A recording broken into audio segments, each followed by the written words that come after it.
Earth football, Cristiano Ronaldo thought I would go assist him. Welcome back, brave explorers of impossible worlds. We are excited to have you here to continue this odyssey together. Before we continue, everything you'll hear is pure fiction. So please don't try to replicate combat techniques at home. This wonderful story in all its rights belong to its brilliant original author. We are only the messengers of entertainment. Want another dose of adventure? Subscribe to our YouTube channel so you don't miss a single chapter. And if you can't wait, our Patreon has exclusive surprises you'll love. Chapter 101. Two ghosts knocking on the door. Bang! Zidane caught up with a ball and delivered a cross, then rolled forward. Because of the speed, he rolled several times and crashed directly into the advertising boards. Ajax players signaled that the ball was out of bounds. However, the linesman firmly shook his head, telling the referee there was no problem. Zidane's cross was a powerful one. The arc was a bit off, but the speed was considerable. Most of the Ajax players, still caught off guard, didn't have time to make a defensive move. So much so that when Ronaldo rushed into the penalty area, Ajax's center-backs were still discussing their next defensive strategy with their teammates. Bang! Ronaldo leaped high and delivered a powerful header that breached the Ajax goal. Goal! Well done! Cristiano Ronaldo scores twice, giving Sporting Lisbon fans hope. Sporting Lisbon's counter-attack was incredibly sharp. Veloso's interception, Deng Kai's long pass, Zidane's save and cross, Ronaldo's goal, the whole thing took less than 7 seconds. It was a lightning-fast counter-attack. Zidane's save deserves special mention. He displayed the indomitable spirit of the Chinese people. This goal seemed like an accident, but it was because of Zidane's persistence. When the Ajax players thought the ball would definitely roll out of bounds, only Zidane was still running tirelessly. His speed is truly amazing. After scoring, Ronaldo immediately rushed into the goal, trying to grab the ball. However, the Ajax goalkeeper pushed Ronaldo away. Having conceded 2 goals, he harbored resentment towards Ronaldo. What kind of temper does Ronaldo have? His temper is often quite volatile, often associated with obsessive-compulsive individuals. Ronaldo then shoved the opposing goalkeeper back, and the two collided. Players from both sides rushed over to separate the two. Deng Kai, in particular, forcefully dragged Ronaldo away. Don't do this, wake up. They don't care about losing a goalkeeper, but we can't lose our top scorer. The words top scorer brought Ronaldo back to his senses. This is the essence of obsession. For success, they can disregard the interests and feelings of others, and even completely sacrifice their own interests, comfort, and emotions. If the so-called obsessive you encounter in life is only the former, then don't give them a friendly look. They're just a boastful, selfish little man. But the latter, though sometimes annoying, is sincere. If handled well, they will make you feel it's worthwhile. This conflict was a minor issue because both players retreated quickly and there were no particularly malicious actions. The referee didn't even issue a card. However, as Deng Kai pulled Ronaldo away, Sneijder's eyes were fixed on Deng Kai. That guy is so annoying. Van der Vaart, thinking Sneijder was watching Cristiano Ronaldo, complained, he acts like he's the best in the world after just 2 goals. Doesn't he know they were behind? Sneijder shook his head, I wasn't watching Cristiano Ronaldo. Van der Vaart was slightly taken aback. It was Duncan, Sneijder said, he orchestrated everything, we've been fooled. Van der Vaart didn't quite understand what Sneijder was talking about, not because Van der Vaart wasn't smart, but because he was caught up in the situation. Sneijder didn't say much, because realizing this now was a bit too late. Van der Vaart's stamina was clearly waning. But Ajax's attack depended on Van der Vaart. And Sneijder just hoped his partner could hold on a little longer. Just one more goal, and Sporting Lisbon would completely collapse. 78th minute. Sneijder launched a long pass from the back. Even though Lorenzo and Zidane were consciously trying to press Sneijder and deny him space to pass the ball, Sneijder's passes were too decisive, a style sometimes reminiscent of Deng Kai's. Van der Vaart couldn't be completely contained in the attacking third, and neither could Sneijder's passes. However, after receiving the ball, Van der Vaart was roughly pushed aside by Semedo while attempting to dribble past his opponent. This was a normal physical confrontation, but Van der Vaart lost his balance due to fatigue. Semedo passed to Rojo, who then connected directly with Ronaldo on the left wing. Ronaldo dribbled at high speed down the wing, creating a scoring opportunity and winning a free kick for his team. Unfortunately, Deng Kai's tactical free kick was anticipated by Sneijder, who cleared the ball beforehand. Deng Kai looked at Sneijder, their eyes meeting, both understanding each other's meaning. Sneijder, I saw through your trick, you mastermind. Deng Kai, you figured it out. But sometimes, even if you see through something, you can't really break through it. The tension between the two midfielders was palpable. In the 80th minute, Sneijder sent a long pass to the wing, continuing to distribute the ball from the back. Ajax's winger tried to find Van der Vaart, but Van der Vaart wasn't making any runs and didn't create space to receive the ball, so the winger could only pass back. The ball was lost in several passes. Sporting Lisbon immediately tried to find Deng Kai, and their attacking trident shot off like arrows. At the crucial moment, Sneijder, in the defensive midfield position, rushed forward, facing Deng Kai directly and blocking his receiving routes.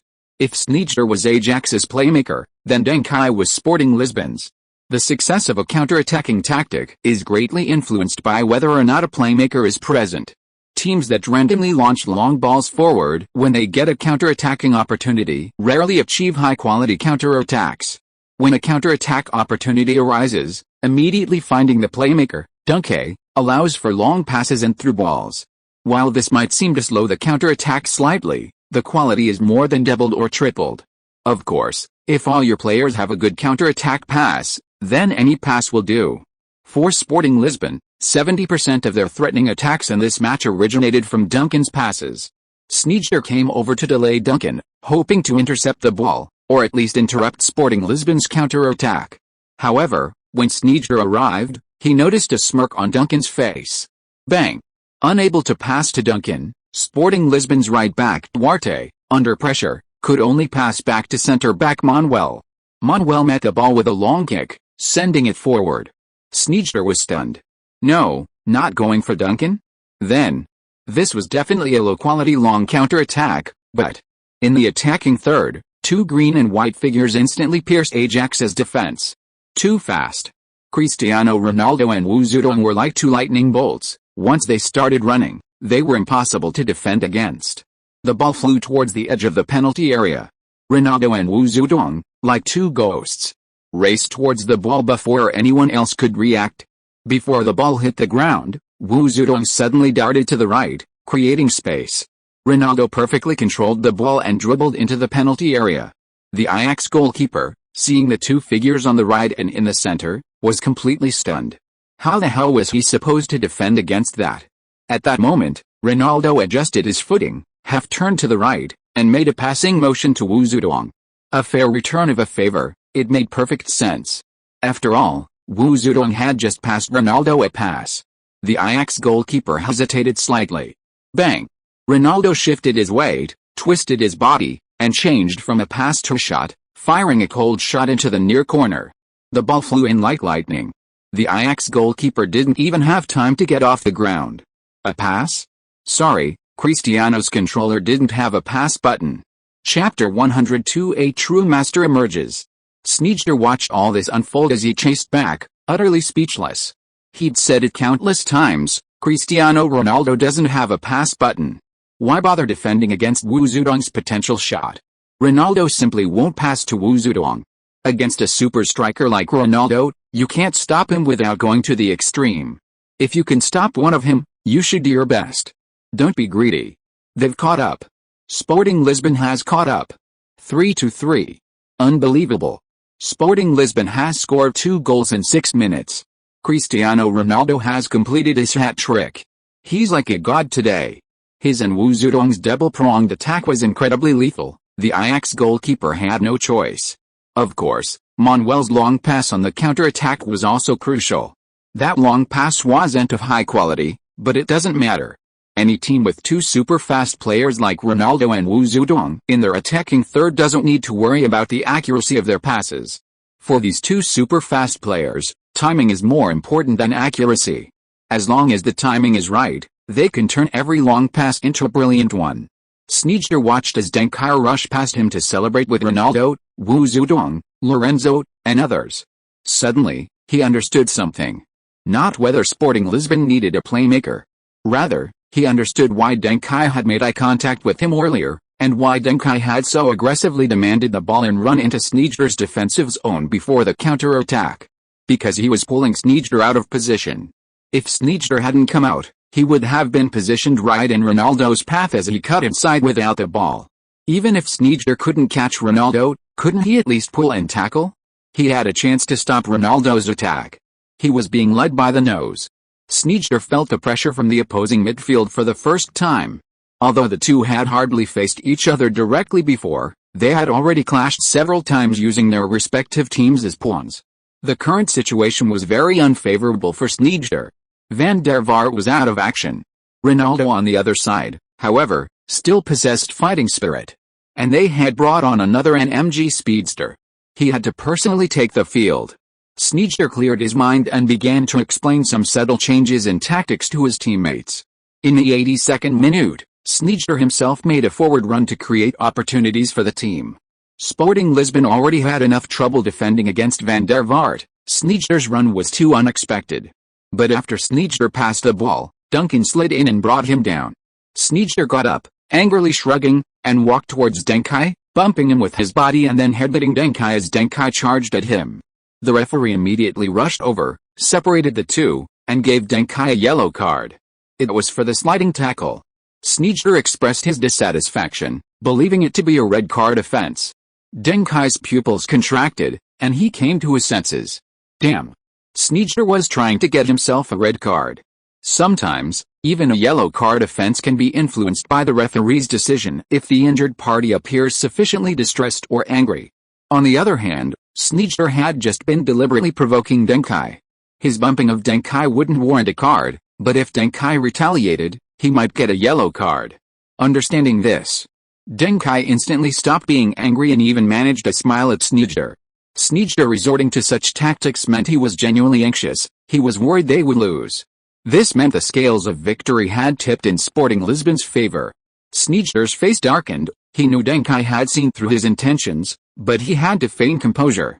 In the 87th minute, Wu Zedong, actively participating in the defensive recovery, intercepted the ball and passed it to Deng Kai.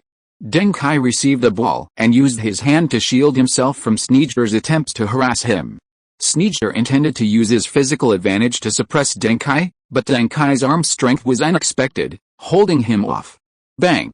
Deng Kai launched a long counter-attack. Ronaldo received the ball and was surrounded by opponents, eventually creating a throw-in with exceptional skill. Deng Kai delivered a powerful throw-in, and Lorenzo's header went slightly wide. Sporting Lisbon's attack was significantly stronger during this period, taking the initiative. In the 89th minute, Deng Kai received the ball and faced Sneijder's challenge, executing a nutmeg. Seeing Deng Kai about to pass, Sneijder could only raise his leg to trip him. The referee blew his whistle and showed Sneijder a yellow card. Deng Kai got up and winked at Sneijder. Sneijder was furious. But reason told him he couldn't resort to violence, doing so would be a trap. The two young midfield maestros displayed their skills, using both dirty and clean tactics, the tension escalating. In the 90th minute, Sporting Lisbon took a tactical free kick, with Deng Kai controlling the ball in midfield. Van der Vaart, who had been strolling around for most of the game, had gathered some energy and rushed forward to try and steal the ball. However, Deng Kai simply backheeled the ball, directly passing Van der Vaart, who, after rushing out, didn't even have the strength to stop and turn back in time. He was simply too exhausted. But Sneijder's timing was perfect. He charged towards Deng Kai after Van der Vaart. Deng Kai, having just completed a technical move, couldn't possibly evade his tackle. However, bang bang. After pulling the ball back, Deng Kai powered through the air, catching up with the ball and delivering a stunning cross. Sneijder's pupils dilated in shock. He'd gotten faster. Deng Kai's speed had increased. Why? Sneijder knew he was about to be beaten. He immediately changed his poke into tackle, spreading his arms wide and extending his body to trip Deng Kai, who fell to the ground. The referee put his whistle in his mouth. It was undoubtedly a foul. But the referee didn't blow the whistle immediately because Deng Kai scrambled to his feet and rushed towards the ball, regaining possession. At this moment, Ajax's fullback had already come over. The stumbling Deng Kai tumbled again. Over here. His teammates had already made several runs into the penalty area, and now they were launching a second attack. At this distance, Deng Kai can pass the ball directly. He's very good at through balls or long balls to the far post from this position. The commentator also thought Deng Kai should pass the ball. But Deng Kai, who had triggered the tumble effect twice, found that his teammates in the penalty area were actually very well marked. Instead of passing, he might as well try a long shot. His shot now had the quadruple bonus of tumble plus half tumble plus mediocre winger Schweinsteiger plus Black Panther Hunt. The Black Panther Hunt was triggered by Sneijder fouling Duncan, causing Duncan to lose possession, and then regaining the ball. With so many advantages, Duncan was fully capable of unleashing a high-quality long-range shot. Moreover, the Black Panther Hunt's advantage was about to expire, and if he didn't shoot now, it would be too late. Bang! No sooner said than done. Duncan took a long-range shot from at least 30 meters away from the goal. Chapter 103 Death Cannon. This choice surprised everyone, including the Ajax defensive midfielder who was also preparing to rush forward to defend Deng Kai. Bang! The Ajax defensive midfielder instinctively turned to dodge, but his body was still hit by the ball. He instantly fell to the ground. The ball bounced towards Deng Kai. Deng Kai looked at the ball flying to his feet and was surprised to find that Black Panther Hunt had refreshed. The time was almost up, but now it was back to 3 seconds. Moreover, the effect of Black Panther Hunt had doubled. This was stacking. The effect of Black Panther Hunt could stack. The first time Black Panther Hunt took effect was because Sneijder's tackle caused Deng Kai to temporarily lose possession, and then he regained possession, triggering the effect. This time, it was probably because the opponent blocked the shot, causing a change in possession. Furthermore, the stacking of Black Panther Hunt was a direct stacking, doubling the shot's effectiveness. This was different from the effect of the fried meatball, which weakened to 50% of the previous effect before stacking. The latter, no matter how many times it stacked, only approached 200%. But Black Panther Hunt's first stack was 200%. The second time was 300, the third time was 400, frighteningly straightforward. Bang! What was there for Deng Kai to hesitate about? He dribbled the ball again and took a long shot. This time the ball was even faster. On the edge of the penalty area, the Ajax centre-back stretched out his leg to block. The huge impact caused him to fall to his side, clutching his thigh in great pain. The ball was blocked again, falling from the sky. Deng Kai realized something. He ran towards the ball, and the moment he received it, the Black Panther hunting effect refreshed for the third time. At this moment, his shooting boost included fried dumpling, half-fried dumpling, mediocre winger Schweinsteiger, Black Panther hunting 3. But the bad thing was that the 2 bonuses from fried dumpling were about to disappear, and the time was about to expire. Bang! Deng Kai performed a fried dumpling, adjusting his position and finding a shooting route at the same time. This action caused the players who thought he was going to volley without stopping the ball to make a misjudgment, and the Ajax defender raised his foot to block in time. In an instant, the effects related to the fried meatballs refreshed and stacked. He had 3 fried meatballs, fading, on him, 3 Black Panther Hunts, and 1 mediocre winger. Deng Kai finally understood the refresh mechanism. Consecutive triggers of the fried meatballs could refresh the duration of speed type or dribbling over human buffs, but not shooting type buffs. Black Panther Hunt, as a shooting skill, could refresh shooting type buffs if triggered consecutively, but not speed type buffs. Moreover, theoretically, Black Panther Hunt was very difficult to trigger consecutively. Situations like Deng Kai's shot being blocked and then reshotting, which occurred today, were low-probability events, vastly different from skills like the fried meatballs that could be controlled. Normally, even after playing 100 games, Deng Kai would find it difficult to refresh Black Panther Hunt 3 times. But today he did it. In this situation, Deng Kai saw nothing but a goal. Including Wu Zedong, completely open on the right side of the penalty area, and Ronaldo, who had retreated outside the penalty area and had shooting space. Bang! The moment the ball made contact with Deng Kai's right foot, it underwent a noticeable deformation, even being flattened. Whoosh! A sharp whistling sound shot straight towards the goal. The Ajax players, who had already made their defensive moves, could only watch the ball. No, they couldn't watch it, because they couldn't see it at all. Lorenzo, inside the penalty area, initially regretted his less than ideal position, fearing that even if he touched the ball, his shot might be saved. But as the ball flew out, his thought shifted to thankfully he hadn't touched it. Otherwise, his head would have been smashed open. Too fast. Too powerful. Only after the ball nestled into the net did the players around its trajectory feel the force of the wind. Everyone stared in shock at the goal. The ball had lifted the net, creating wave after wave of white spray. Goal. World-class goal. Super world-class goal. Is Deng Kai's thigh made of gold? How could he unleash such a powerful shot? A game-winning goal. This is a game-winning goal. So domineering. 3 consecutive high-intensity long-range shots. Deng Kai's right leg is more resilient than steel. How did he do it? Ajax blocked Deng Kai twice, but Deng Kai's long-range shots were more powerful each time. 4-3. Sporting Lisbon took the lead in the last minute of regular time. So exciting. This Sporting Lisbon team is so resilient. They lay low for a full 70 minutes, and then use the remaining time to chase the score. Just that kind of courage is not something ordinary teams possess. Oh, there are still 3 Ajax players on the ground. Ajax's defensive midfielder and center-back both blocked Deng Kai's shot head-on.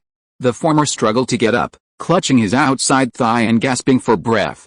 The latter was holding his right knee, checking if there was anything wrong with his right leg, which also proves the power of Deng Kai's powerful shots. No problem, Ajax's center-back is standing up. But why isn't Ajax's goalkeeper up yet? The game isn't over. They still have 3 to 5 minutes of stoppage time to try and catch up. Ajax's goalkeeper is clutching his wrist, looking very pained. He's asking his teammates to call the team doctor. What happened? Is his hand injured? Let's take a look at the big screen. Through the replay, everyone realized that Deng Kai's third long-range shot had actually been saved by the Ajax goalkeeper. He caught the ball with his left hand, but it barely changed the ball's trajectory. Instead, his left hand was instantly flung away, as if it had never been touched. Ajax's team doctor initially thought it was nothing serious, but as the examination deepened, their expressions grew increasingly serious. Finally, when they cut open the goalkeeper's glove with scissors, they discovered a fracture. The Ajax goalkeeper cried out in pain. His teammates stood frozen, their faces pale. Lorenzo, who had attempted a headshot, felt a chill run down his spine. If he had unnecessarily stuck his head out, what would have broken off? A warm sensation surged through him, and Lorenzo almost peed himself. This wasn't just Lorenzo's thought. The players who had been around the ball's trajectory, feeling they had opportunities to intervene but failing to, all felt relieved. To be blunt, they were even relieved. Even the instigator, Deng Kai, hadn't expected his powerful shot to be so devastating. He immediately rushed to the Ajax stretcher. Apologizing to the goalkeeper, "I'm sorry, I didn't mean to. I'm really sorry." The camera focused on the complex expression on Deng Kai's face. No one wanted this to happen. Whenever a player leaves the field injured, the player who caused the injury always carries a heavy psychological burden, except for those malicious individuals who intentionally injure others. Since Ajax had already used all their substitutions, they could only field a center-back as goalkeeper, playing with 10 men. Ultimately, the score was 4-3. Sporting Lisbon U15 staged a remarkable comeback to defeat Ajax U15 and advance to the UEFA Youth League final. Chapter 104 sounds the horn for the championship. Ajax announces diagnosis results. U15 goalkeeper suffers hand fracture. Death cannon. Portugal's Kaiser unleashes 3 consecutive long-range shots, comparable to professional players' powerful long-range shots. From football emperor to mighty cannon, from Beckenbauer to Mathos, has Duncan downgraded his consumption? Ajax midfield duo scores free kicks, but can't stop Sporting Lisbon's twin stars' headers and kicks. Master Duncan emerges. The number 1 midfielder of the 85 generation is undisputed. How many midfielders from the 83 generation can still play? Ajax center-back Heitinga, after I blocked his long-range shot with my calf, I was extremely worried. I felt a sharp pain in my knee, and I thought I had broken my leg. From 0-3 to 4-3. Sporting Lisbon U15 coach Maxa tells you how they did it. Maxa, the heroes of the game are the players, but the biggest hero is Duncan, who devised the team's tactical changes. All I did was let the thoroughbreds gallop freely on the grasslands. Profile, Portuguese rising coach Maxa, the story of a talent scout and 2 thoroughbreds. Eredivisie Youth Academy wiped out, Sporting Lisbon to claim the top spot in European youth training? Feyenoord, Groningen, Ajax. Duncan and Ronaldo have become the Netherlands' nemesis. UEFA Youth League preview. Portugal, finishing last, has a high probability of being drawn into the same group as the Netherlands. Will Ronaldo and Duncan be called up? Sporting Lisbon reaches the Champions League final, aiming to lift the trophy. The UEFA Youth League is also the Champions League. The post-match news for this game was far more numerous than before. The final of any competition is always captivating, especially one of UEFA's official events. Two reports were particularly intriguing. One was the third page of this issue of The Sun. As is well known, the third page of The Sun usually features some minute photos of hot women. But this time, The Sun learned to use Photoshop.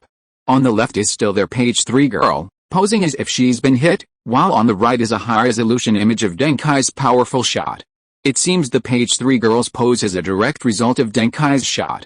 Previously, English fans only saw one woman show, but now there's a male lead. The sense of immersion is incredible. Reportedly, this issue of The Sun broke its sales record for the same period. Another highly anticipated article comes from the Zhang Yunzhu column in the Record. The article, combined with photos, documents Deng Kai's journey to the hospital after the match to visit the Ajax U15 goalkeeper. Deng Kai apologized to him, and the goalkeeper accepted his apology, expressed understanding, and wished Deng Kai good luck in the UEFA Youth League final. No animosity developed between them. Many praised Deng Kai's actions, as he could have easily chosen not to.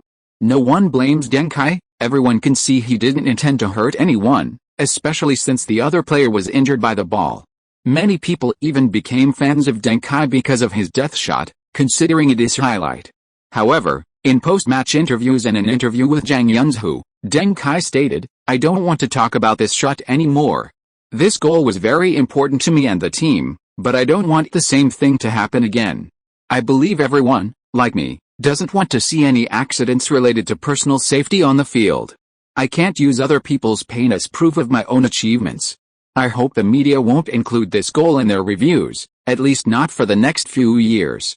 The mental health of underage players needs protection, and I hope the media and UEFA can give me a definite answer on this matter." Deng Kai's words were sincere. But at the same time, he also concealed some motives. For example, he didn't want to be labeled a powerful shot at this stage, because he can't normally unleash such a powerful shot. That kind of situation is too rare. Deng Kai's mature and wise remarks made him seem as if he weren't an underage player. His actions earned him even more praise. Even the Ajax duo, who lost the match, had to praise Deng Kai in front of the media. Van der Vaart said, "You can't see the amount of energy he possesses. He's an excellent midfielder.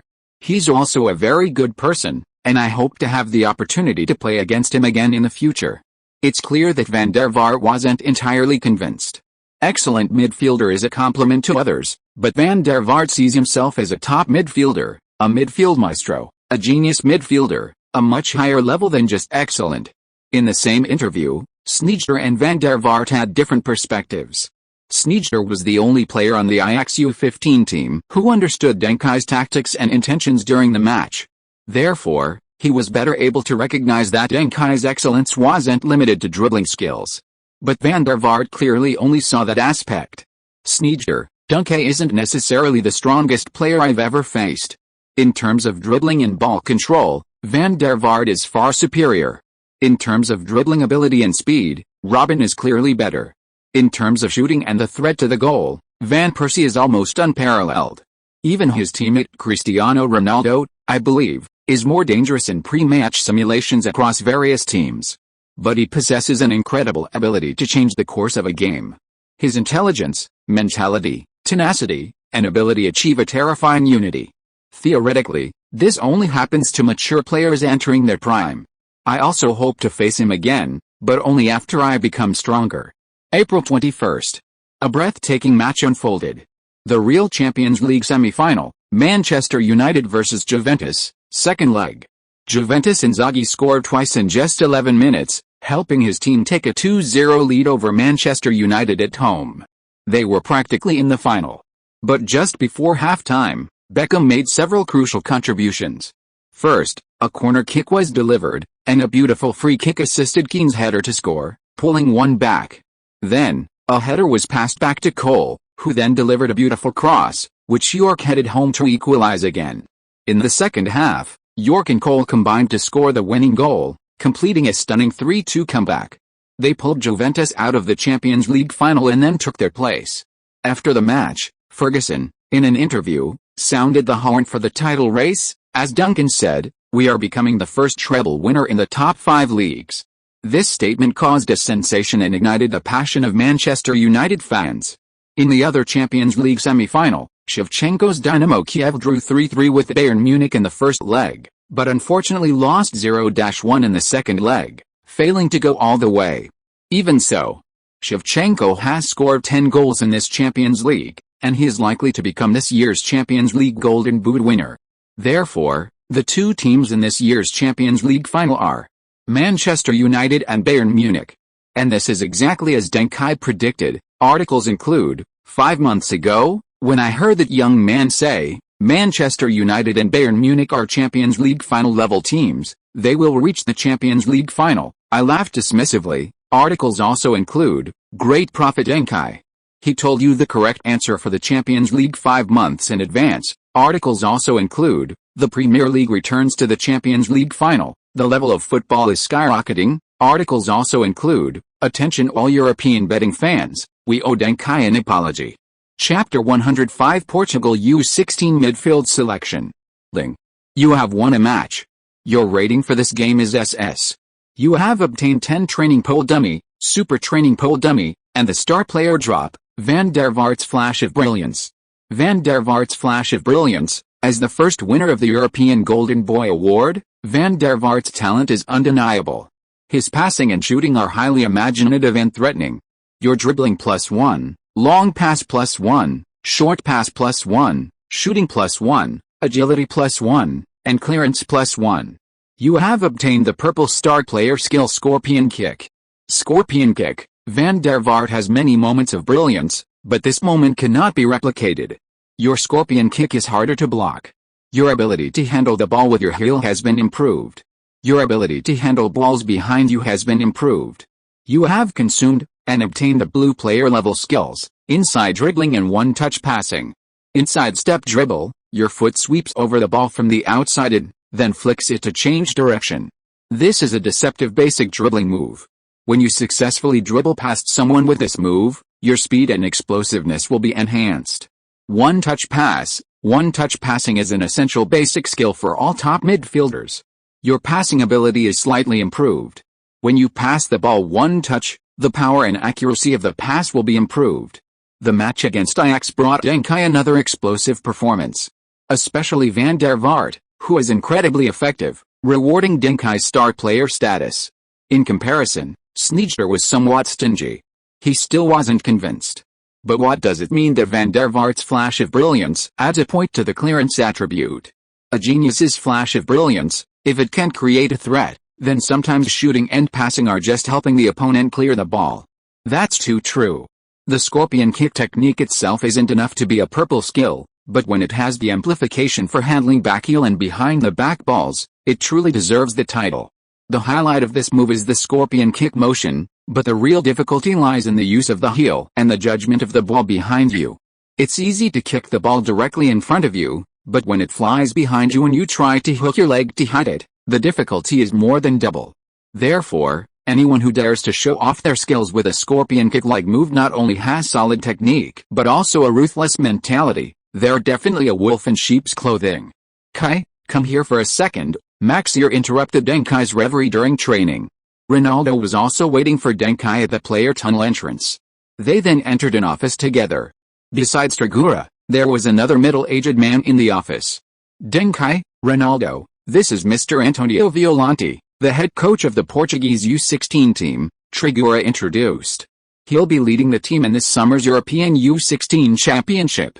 Upon hearing this, Ronaldo instantly became excited. He knew very well what this meant. The two quickly greeted Violante. Portuguese names are quite long, most having 3 or 4 digits, but their name repetition rate is incredibly high.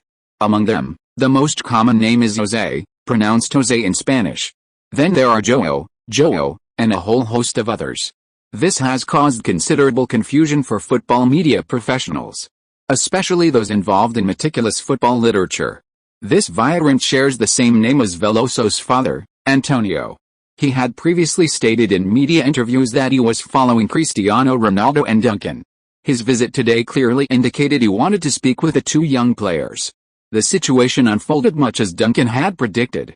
Viorant primarily encouraged the two young players, hoping for a good performance in the UEFA Youth League final. He also indicated he would be monitoring their performance in the league. If all goes well, Duncan and Ronaldo will be included in his shortlist. At the same time, Viorant also subtly probed Duncan's attitude. The result delighted Trigura. Duncan showed great interest in the opportunity to join Portugal's U16 team, showing no sign of rejection.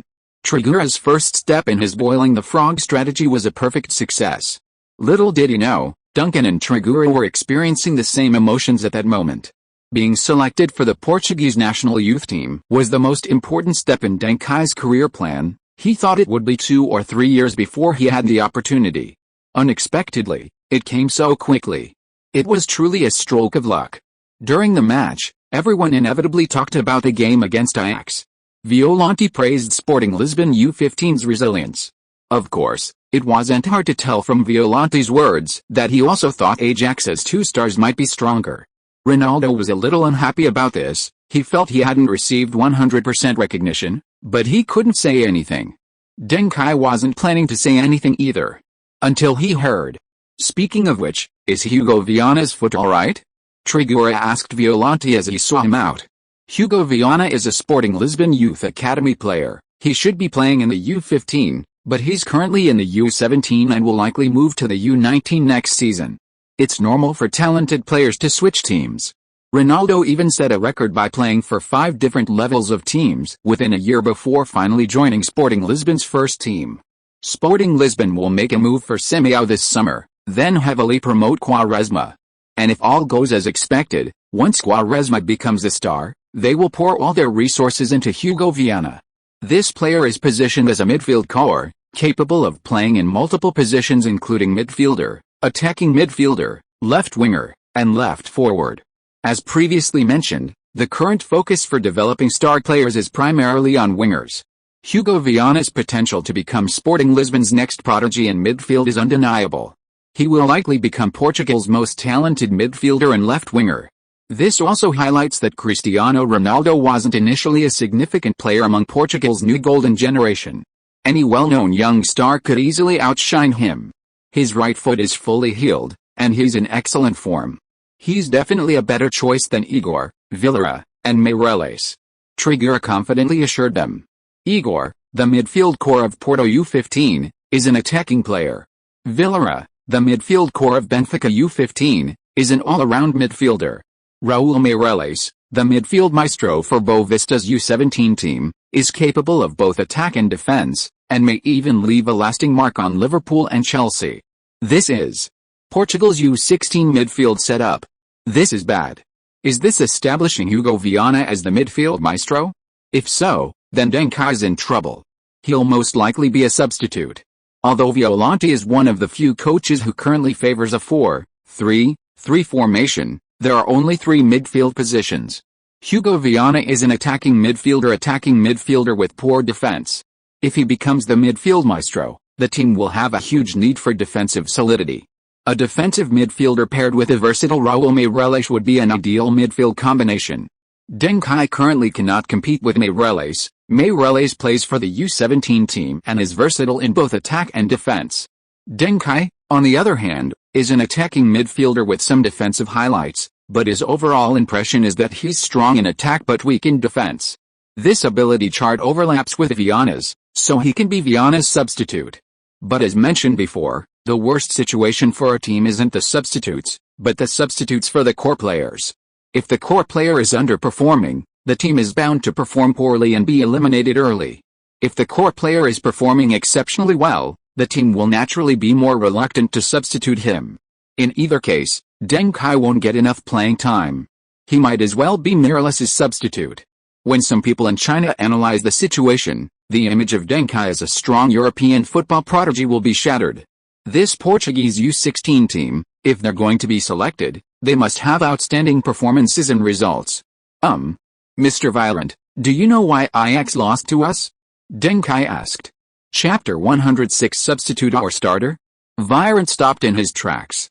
He chuckled, because Ronaldo was unstoppable in attack, because you cut off the link between Sneijder and Van der Vaart in midfield and frequently orchestrated threatening attacks, even scoring the winning goal yourself?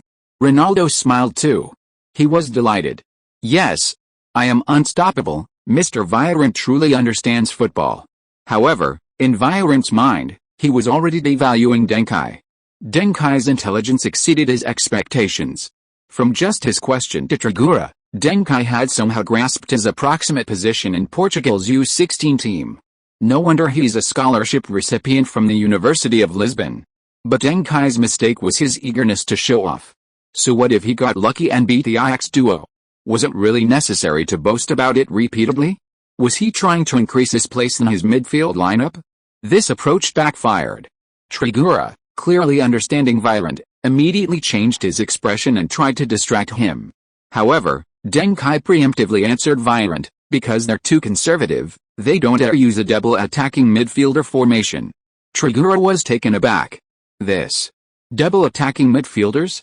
Virant had already forgotten his earlier assessment of Deng Kai. He was captivated by Deng Kai's words. You mean, having Van der Vaart and Sneijder both in the attacking midfield position? Deng Kai nodded. That's right, it's the only way they have a relatively high chance of beating us. Virant didn't believe it. The only way? Deng Kai was firm. Yes, the only way. Van der Vaart's stamina is only enough for 60 minutes under high-intensity exertion. When his stamina decreases, although he can still create threats, he's actually already having a negative impact on the team. The stagnation of a key attacking player isn't as simple as just reducing the team's attacking opportunities. A player's contribution to the team is never linear. It's a curve, a wave, and it can even jump from its peak to negative territory in an instant. Our attacking opportunities increased significantly in the second half because we got too much possession from Van der Vaart. While Sneijder can still help the team in the defensive midfield position, he's not as efficient or dangerous as he is in the attacking midfield position. But such a player clearly shouldn't be Van der Vaart's substitute, sitting on the bench for the first 60 or 70 minutes of the game. Waste is a crime. Virant felt he was being subtly criticized, but had no evidence. What about defense? In that game, after the 70th minute, I substituted Van der Vaart with a defensive midfielder and then had Sneijder play attacking midfield. That could have beaten you. Deng Kai shook his head. That's equivalent to Ajax adopting a defensive posture. Then we will inevitably be the main attacking force, and Sneijder's position will still be pushed to the defensive midfield, but at the same time, Ajax will be missing Van der Vaart. As for their extra defensive midfielder, you also said that Ronaldo is unstoppable. I don't think having an extra defensive player will cause any trouble for our attack. Virant was speechless. In fact, moving Sneijder to the attacking midfield position would insignificantly weaken Ajax's defense. His defensive skills are slightly better than Van der Vaart's. Crucially, Ajax's total football tactics mean their high pressing simply doesn't give them any decent attacking opportunities. Teams under pressure only have one way to get the ball out, long balls. And our midfield and defense have a huge height advantage. If they play long balls, it's like giving us possession. Deng Kai used we, not Sporting Lisbon. Because the same formation and tactics can be replicated in Portugal's U16 team. Violante himself is a 4-3-3 enthusiast. He can feel the power of a double attacking midfielder in attack. After a moment of silence, Violante looked at Deng Kai and said, "Your ambition is truly great. But physically, you're not quite ready yet." Deng Kai's gaze didn't waver, nor did he seem self-conscious about his physique. But my pressing ability in the attacking third is quite good, and I'm very comfortable with the style of play. In terms of defensive statistics in the attacking third, I'm better than over 95% of the Portuguese youth players. Ronaldo, Almeida, Quaresma, this attacking lineup is too dazzling. This is a great opportunity to achieve results, but having only one engine will inevitably leave some firepower idle. The period of talent depletion in Portugal's youth academy is approaching, and there aren't many opportunities left for youth coaches to showcase their abilities. But the achievements of Portugal's golden generation during their youth academy years were so outstanding that ordinary results no longer arouse people's interest. How far we go in this European U17 championship is one thing. But how beautiful the matches are, and how exaggerated the scores are, is another matter entirely. Deng Kai spoke eloquently, even making Ronaldo a little confused. Aren't we just reviewing the Ajax vs Sporting Lisbon match? Why are you talking about ambition, position, and the UEFA Youth League? Violent laughed heartily. Kid, you must have said this seductive nonsense to a lot of people, right? Deng Kai not only didn't deny it, but nodded. Yes. But interestingly, all of my words have come true. Coach Maxa is now at the height of his career in youth training. Reporter Zhang Yun's who has become a hot commodity at record and a powerful figure at Sports Weekly. My good friend Cristiano Ronaldo has become the Portuguese alien. Veloso has also gone from a disliked centre-back to the best defensive midfielder in the U15 team. Some things are just there, you, me, and Mr. Trigura can all see them, it's just a matter of who has the guts to take them. Deng Kai wasn't exaggerating at all. Even Cristiano Ronaldo, although he would be very good without Deng Kai, his league statistics at that stage wouldn't be nearly as terrifying as they are now. Over 40 goals in a season. Including the UEFA Youth League, that's over 50 goals. He has already surpassed Almeida and others in fact, even though many people still believe that his talent is inferior to the latter. Violante and Trigura exchanged a glance. Duncan didn't mention Trigura, but Violante knew Trigura was undoubtedly one of the beneficiaries. His influence within Sporting Lisbon had surged this year, even giving his superiors a significant lead in the club's presidency race. These events were related to Sporting Lisbon signing the unwanted Kaiser, the youth academy dispute between Sporting Lisbon and Benfica, the involvement of Ronaldo and Duncan in a betting scandal, and Sporting Lisbon's U15 team reaching the UEFA Youth League final. Duncan's presence was undeniable in all of these. Violante naturally didn't believe Duncan orchestrated everything. No one had the right to say such a thing.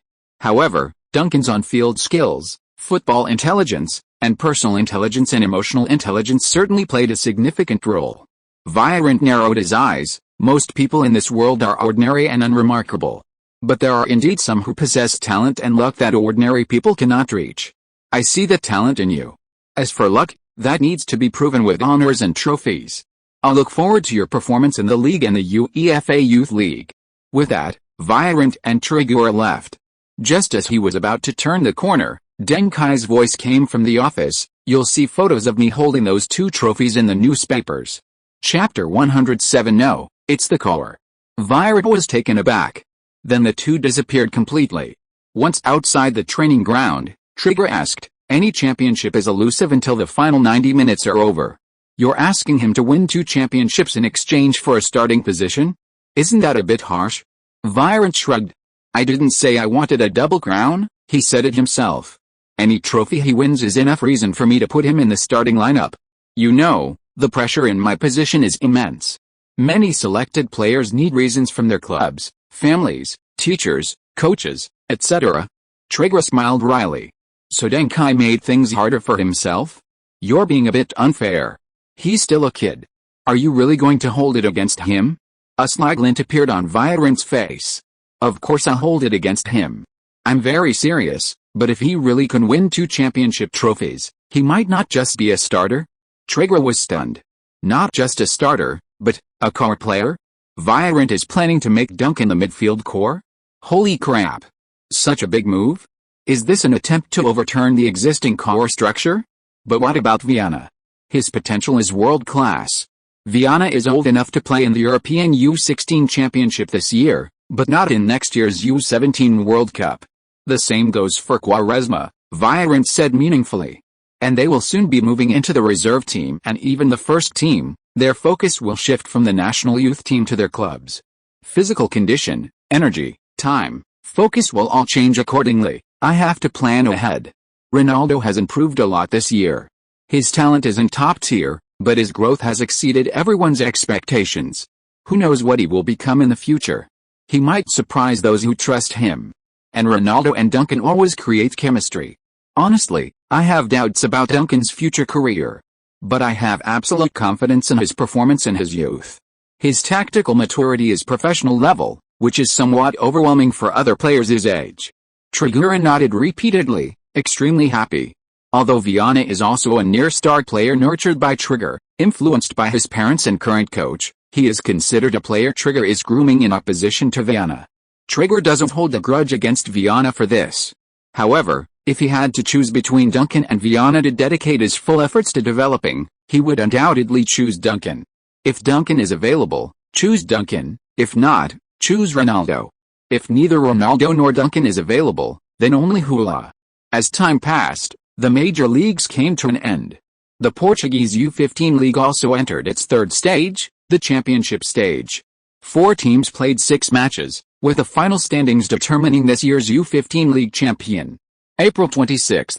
The first round of the championship kicked off, with Sporting Lisbon hosting Porto. This was their first encounter with Porto this year. The match was intense, but the final score was gentle. 1-1, a draw, each team earning 1 point. The opponents in the championship stage were already very strong. Porto's midfield duo, Flavio Igor and Aranista Sergio, combined offensively and defensively, holding their own against Deng Kai. Deng Kai learned from Igor that Igor also had a chance of being selected for Portugal's U16 team, with his main competitors being Benfica's Villar and Deng Kai himself. Porto's centre-forward Almeida scored a goal in this match, securing his place in Portugal's U16 team. However, his biggest competitor for the starting centre-forward position is his 2-year-older senior, the talented centre-forward Helder Postiga, who plays for Porto's U17 team. Meanwhile, Guimarães won against Benfica, temporarily topping the standings with 3 points. On May 2, Sporting Lisbon visited Benfica, achieving a 2-0 victory, their 4th win of the season against their city rivals. On the other hand, Porto secured a last-minute header from Almeida to defeat Guimarães. With this, Sporting Lisbon, with 4 points, took the lead. Porto finished second with 4 points, but due to a lower goal difference than Sporting Lisbon, they were relegated to second place. Guimarães finished third with 3 points. Benfica finished last with 0 points, their fighting spirit clearly a level below the top 3 teams. Morale was their biggest problem. On May 7, the third round of the Champions League began. Sporting Lisbon and Guimarães drew 2-2 away. Porto, on the other hand, easily defeated Benfica, surpassing Sporting Lisbon to take the top spot with these 3 points. On May 10, the fourth round of the Champions League took place. Sporting Lisbon thrashed Benfica 3-0 at home, completing their Benfica win, accumulating 8 points and reclaiming the top spot. Porto and Guimarães battled it out, with Guimarães ultimately prevailing. Both teams had 7 points. Their head-to-head record was 1 win and 1 loss. However, Porto again fell slightly behind in goal difference, allowing Guimarães to score 1 more goal, thus relinquishing second place. Benfica lost all 4 of their first 4 matches, remaining with 0 points and exiting the title race 2 rounds early. This mirrors their first team's performance this year, prematurely ending their title hopes. This has greatly angered Benfica fans. They have failed to win any trophies this season, in the League, Cup, European competition, and Youth Academy. Under pressure from the management, the Benfica first-team coach was forced to resign, taking responsibility for the season's failure. Benfica's star player, Nuno Gomes, was furious, having lost his chance to compete with Jardel for the Portuguese League's Golden Boot due to the team's poor performance. But he wasn't a veteran in the team, his position was unstable, and he didn't dare question the management. He could only vent his frustration on the youth team. It's all because of that match. Our youth academy ruined our entire season. That crushing defeat was so demoralizing. From that moment on, everything around us started to feel off. It's not superstition, it's a mysterious feeling. Before that, I felt like the goal was like the ocean, I could score no matter how I shot. But after that, I felt like our goal became the ocean, and everyone else could score no matter how they shot. To be honest, none of the players in this Benfica U15 team have a chance of making it in the Portuguese league in the future, they are just too mediocre. At their age, I could always easily beat them. You have to outperform your peers to have a chance to enter the first team early, establish yourself, and bring glory to the team. Nuno Gomes' words were harsh. This put enormous pressure on the young Benfica U15 players. Many players were confused as a result. Some players were angry. Chapter 108 3 powers clash for the championship. Outside Benfica's training ground, in a coffee shop. So, I need you to perform. If you can't play your own style against strong opponents, it will be difficult for me to bring you to the national youth team training camp, Viorent said earnestly. Sitting opposite him were Benfica midfielder Amorim and right-back Pereira. Without Benfica's other attacking midfielder, Viorent's spot had been taken by Duncan and Igor. Compared to attacking midfielders, Viorent needed defensive midfielders and holding midfielders more. Although he was already studying a double attacking midfielder tactic, he would only try it when Viana and Duncan were both on the field. Others didn't deserve this treatment. We understand, thank you for giving us this opportunity, Amorim and Pereira said, seeing Villareal off with a sigh. 4 consecutive losses. Benfica U15 was clearly one of the 4 strongest teams in the league this season. But now, in people's minds, they were associated with the weakest. If they can't even win one game, they'll have a hard time getting a professional contract in the future. It's better not to even make it to the championship zone, damn it. Back at the training base, the two of them gritted their teeth. Hey guys, I have something to say to you. Amorim, one of the team captains, gathered all the players together. We've lost 4 games in a row. I bet some of you are already planning summer vacations. I don't know what you guys think, but I really can't accept someone saying I'm the worst. I can't accept that this person is one of our own. Let's show Nuno Gomes with our actions that he's wrong, okay? Okay. Pereira was the first to respond. Okay. The other players chimed in. Either die in silence or erupt in silence. Under Amorim's leadership, these young players erupted. Amorim showed his leadership talent early on, laying a solid foundation for his future as a head coach of a top club. May 15th. The penultimate round of the Portuguese U15 League. Sporting Lisbon plays away against Porto. This match is incredibly important for both sides. Guimarães is almost certain to win against Benfica, meaning they'll have 10 points after this round. Sporting Lisbon, on the other hand, will be overtaken by Guimarães if they lose or draw. Porto needs to win this match, and then beat Benfica in the next, to have a chance to snatch the title from Guimarães. If Porto and Sporting Lisbon draw, Porto would need both to draw, and they'd also need to score a significant goal difference against Benfica to have a chance of winning. It's a 3-way battle, with every team having a chance to win. This year's Portuguese U15 League is incredibly competitive. Benfica? So, we either lose to Guimarães or Porto? This is unfair. Before the match started, the cameras focused on a middle-aged man in the stands. Most fans didn't recognize him. But Wang Jiangxiang, holding the information sent by Zhang Yunzhu in the 5th live broadcast room, confidently said, "Ahem, you might not recognize the person on camera, but his appearance undoubtedly adds special significance to this match. Because he is the head coach of the Portuguese U16 team, Antonio Violante. He will lead the Portuguese U16 team in the European U16 Championship this year.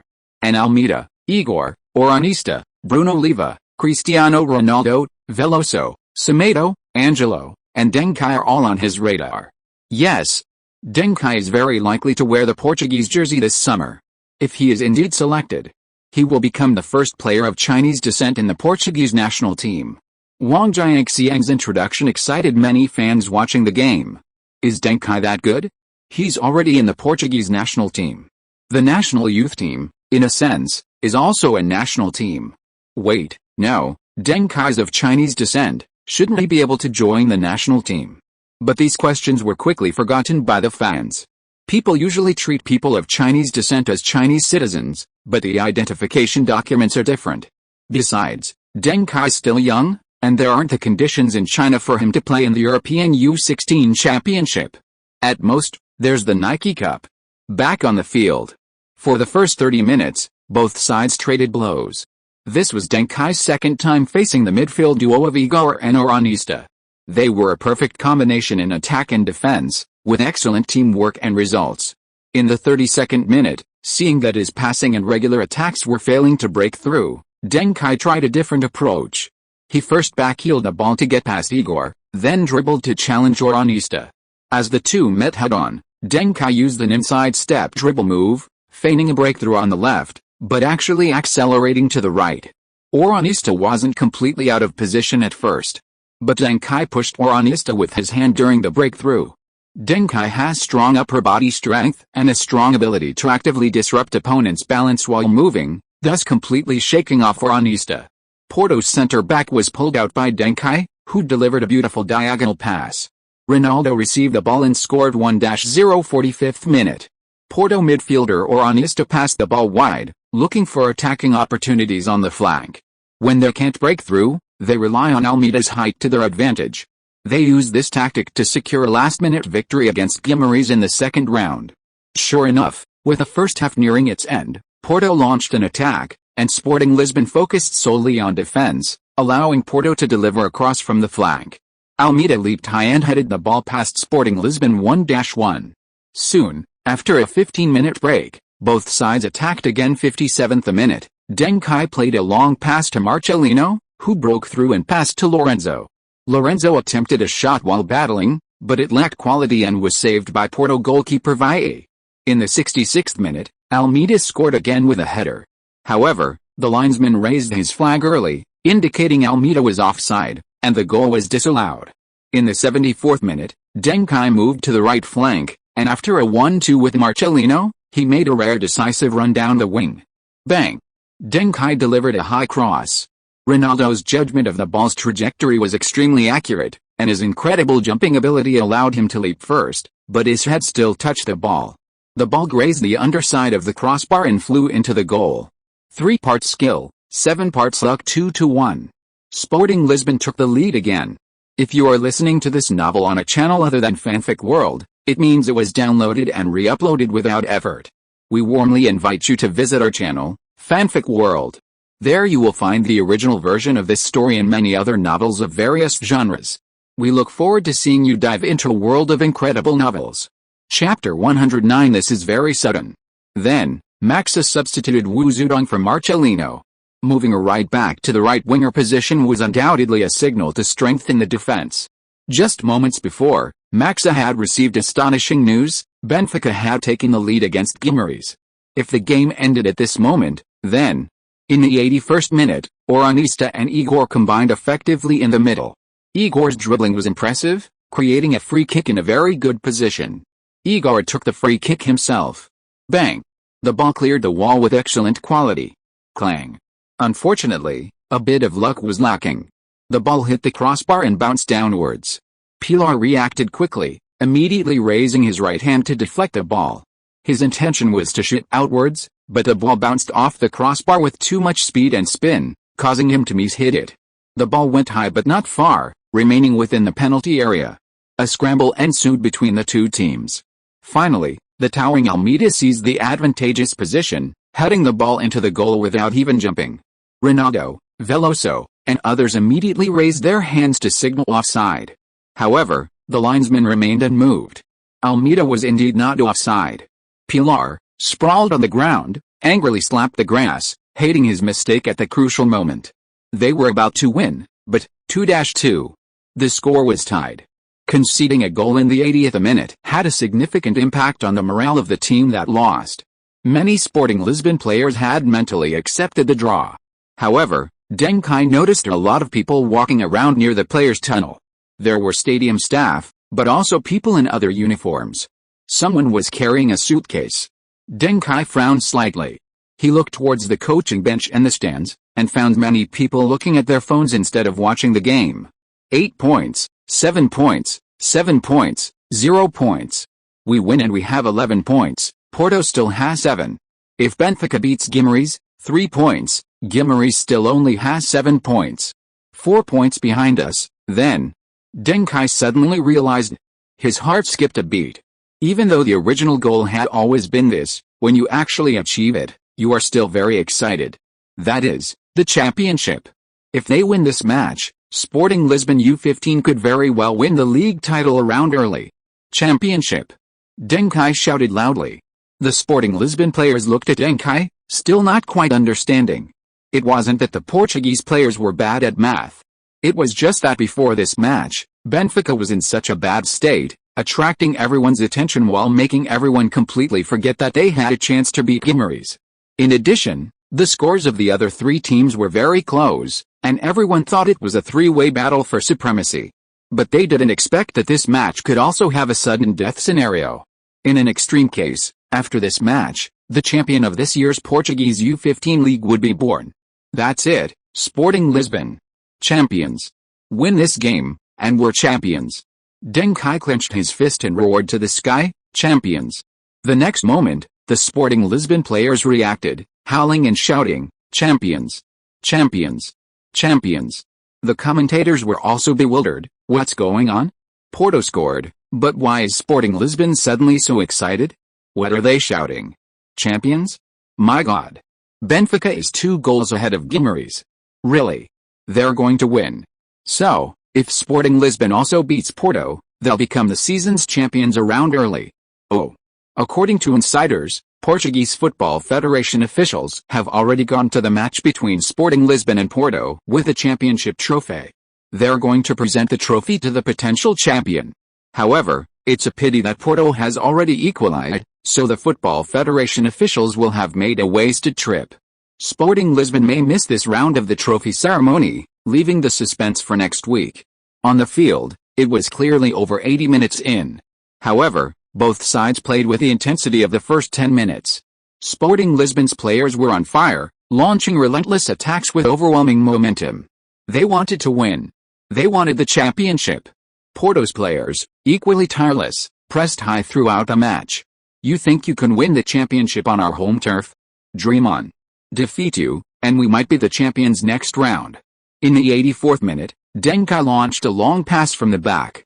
Unfortunately, Ronaldo was constantly blocked by the opponent's physical play and ultimately couldn't reach the ball, which went out of bounds. In the 86th minute, Porto launched a thrilling counter-attack. Almeida dropped back to receive the ball and then played a through ball, but Igor's shot from the edge of the penalty area went less than half a meter wide. In the 88th minute, Deng Kai launched another long pass, finding Wu Zidane. Wu Zidane was sprinting down the right flank. He had come on as a substitute and was full of energy. Ultimately, Wu Zidane's cross was blocked, and Sporting Lisbon won a corner. Deng Kai took the corner. Despite being the tallest player on the field, Almeida easily headed the ball out of the penalty area, outjumping Ronaldo. Fortunately, Semedo controlled the ball outside the box and, not wanting to waste any space, immediately passed it to Rajo on the left wing. Porto players immediately pressed forward. A counter-attack could very well give them a winning goal against Sporting Lisbon. Araújo knew the ball was hot, so he passed it to Veloso, who was running out of the Porto penalty area to get back to his defensive position. All Sporting Lisbon players were running towards their own half, not giving Porto any chances. But in this chaotic situation, Deng Kai suddenly turned around. At the same time, Veloso, who was dribbling towards his own half, suddenly flicked the ball laterally and then launched a long pass directly into the Porto penalty area. A counter-attack. Veloso's passing skills were on full display at this moment. Deng Kai, like a slippery eel, passed several players without anyone being able to stop him. He directly created a super one-on-one opportunity. However, when Veloso passed the ball, he was on the left side of the field, and his half-turn pass angle was limited. The ball flew from the left side of the penalty area towards the right side inside the penalty area. Meanwhile, Deng Kai's run was from outside the right side of the penalty area towards the left. There was only one point where the two paths intersected. But Deng Kai, trying to shake off his defender, rushed too hard. The ball landed behind him. Porto goalkeeper Valle was less than 2 meters to Deng Kai's side. He clearly wouldn't give Deng Kai a chance to turn and receive the ball. Moreover, if the ball had actually landed, it would almost have been at Valle's feet. Valle could have easily intercepted it beforehand. Deng Kai's only chance was to take advantage of the ball while it was still in midair. Bang! Deng Kai's head suddenly lurched forward, performing a side somersault. Head down, both feet swept through the air. His left foot, which rose first from behind, touched the ball. The ball's trajectory changed. Miraculously, it sailed over the unprepared Valle and nestled into the far corner of the goal. A scorpion kick. Just like Van der Vaart. Deng Kai saw the ball go into the net as he rolled over. After a somersault upon landing, he smoothly got up, taking off his shirt as he rushed towards the corner flag. The wind blew his hair wildly, exuding youthful energy. Champions. Sporting Lisbon are the champions. Deng Kai threw his jersey into the air. Arms on hips, back slightly hunched, he struck a pose flexing his muscles. Although he didn't actually have muscles, it didn't diminish his imposing presence in front of the camera. Cristiano Ronaldo was the first to rush over, snatching a camera from an unknown reporter in the corner flag area, then turning to Deng Kai with the camera. Kai? Beautiful goal. You created a miracle, you know? From second to last to the championship. It's a miracle. A miracle. Deng Kai ignored Ronaldo's close-up shot, excitedly hugging the camera and shouting, "Yes, a miracle. No, no, no, this is just the beginning, this is just the start, it's not over yet, Our story has a long way to go, brother. Then, Deng Kai also stretched out a hand to support the camera, and then faced the camera with Ronaldo. Behind them, the rest of Sporting Lisbon's players surged forward, including goalkeeper Pilar. Everyone, shout it out with me. Deng Kai counted, 1, 2, 3. The miracle of Lisbon. Setting sail. A group of green and white-clad youth celebrated wildly in the corner flag area, creating a classic and unforgettable scene. Only the reporter whose camera had been snatched was slightly embarrassed amidst his excitement, hesitant yet also feeling a pang of guilt. You guys, damn it, at least turn on your camera. If you're not going to turn it on, then at least record it. Chapter 110. 1 crown for me, 1 crown for you. Caro is our good partner. If you're not going to record, at least do it now. As a mature man, Deng Kai usually wouldn't swear. Unless he couldn't help it. Which unscrupulous tabloid was this? The match had been going on for an hour and a half, and their cameras weren't even on? Were they kidding? The photographer apologized profusely. He was a proxy photographer hired by The Sun in Portugal. The Sun generally didn't film actual matches. He was actually there to photograph the beautiful women. The camera was just a cover. He already had many photos of women on his phone. Fortunately, there were still quite a few cameras in the corner flag area, recording Sporting Lisbon's celebrations, including Deng Kai and others' frustration after discovering the cameras weren't on. At that moment, the other 3 teams playing instantly lost their spirit. Then, less than 2 minutes after the match restarted, the referee blew the final whistle.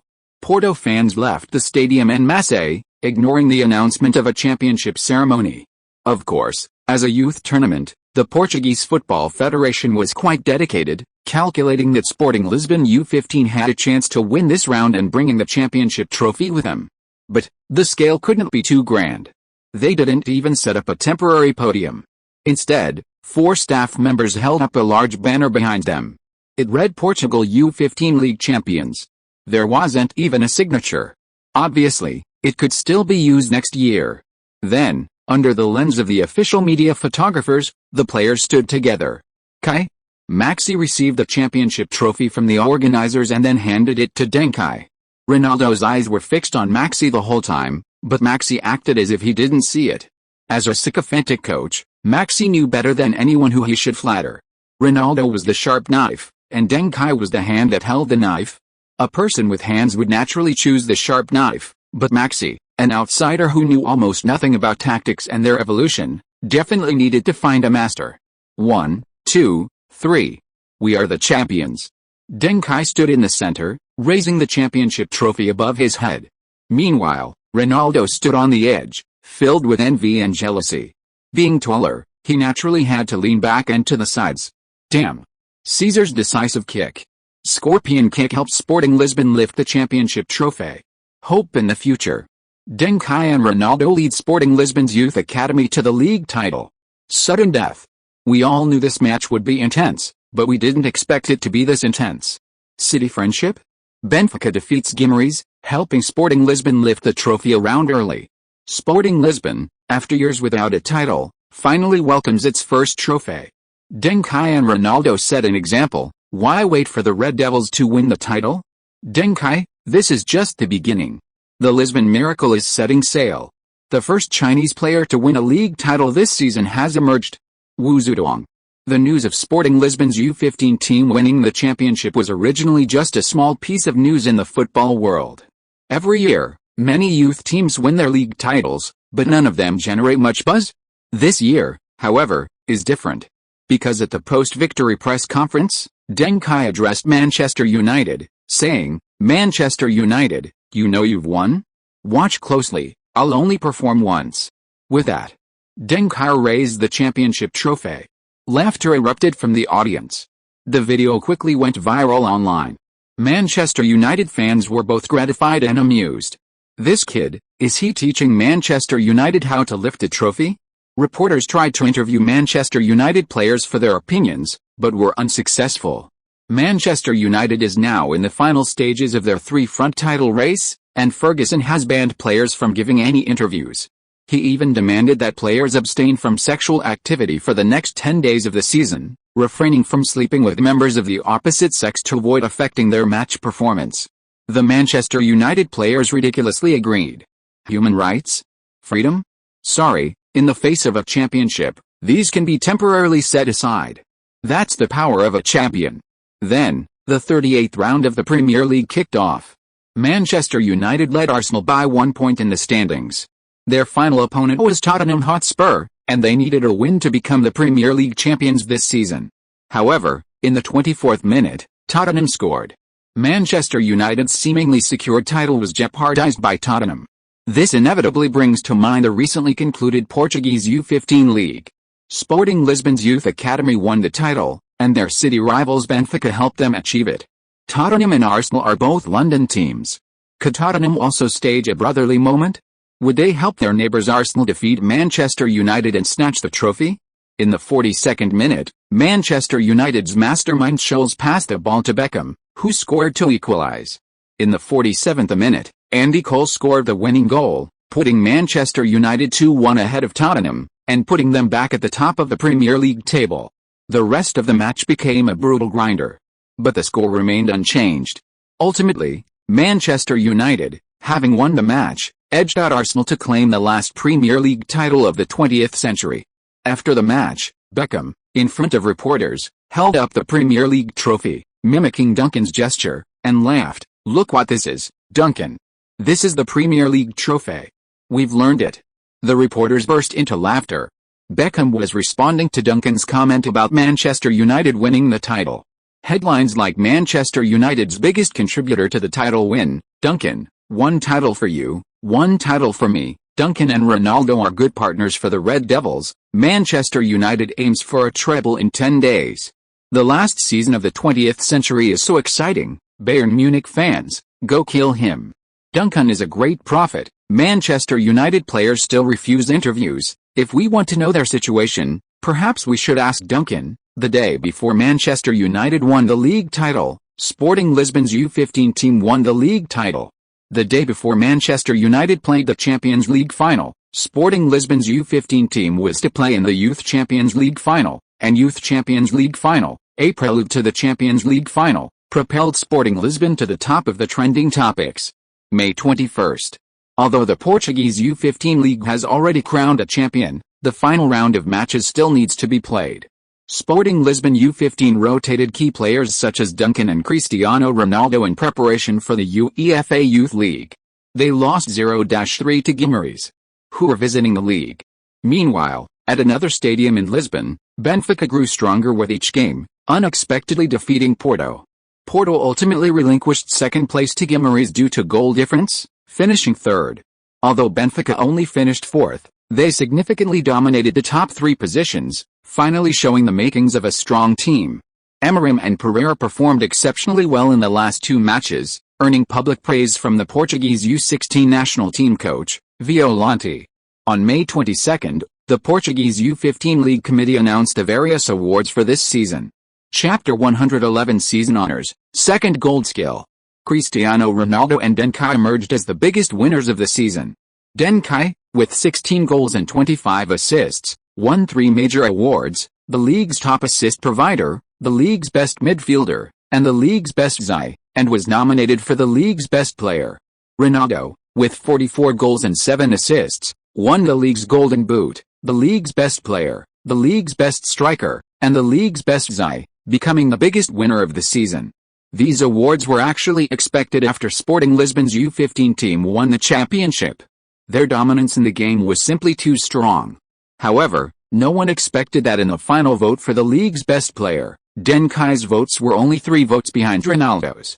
This is historically known as Ronaldo III, cough. Let's not make fun of Ronaldo at this sensitive time.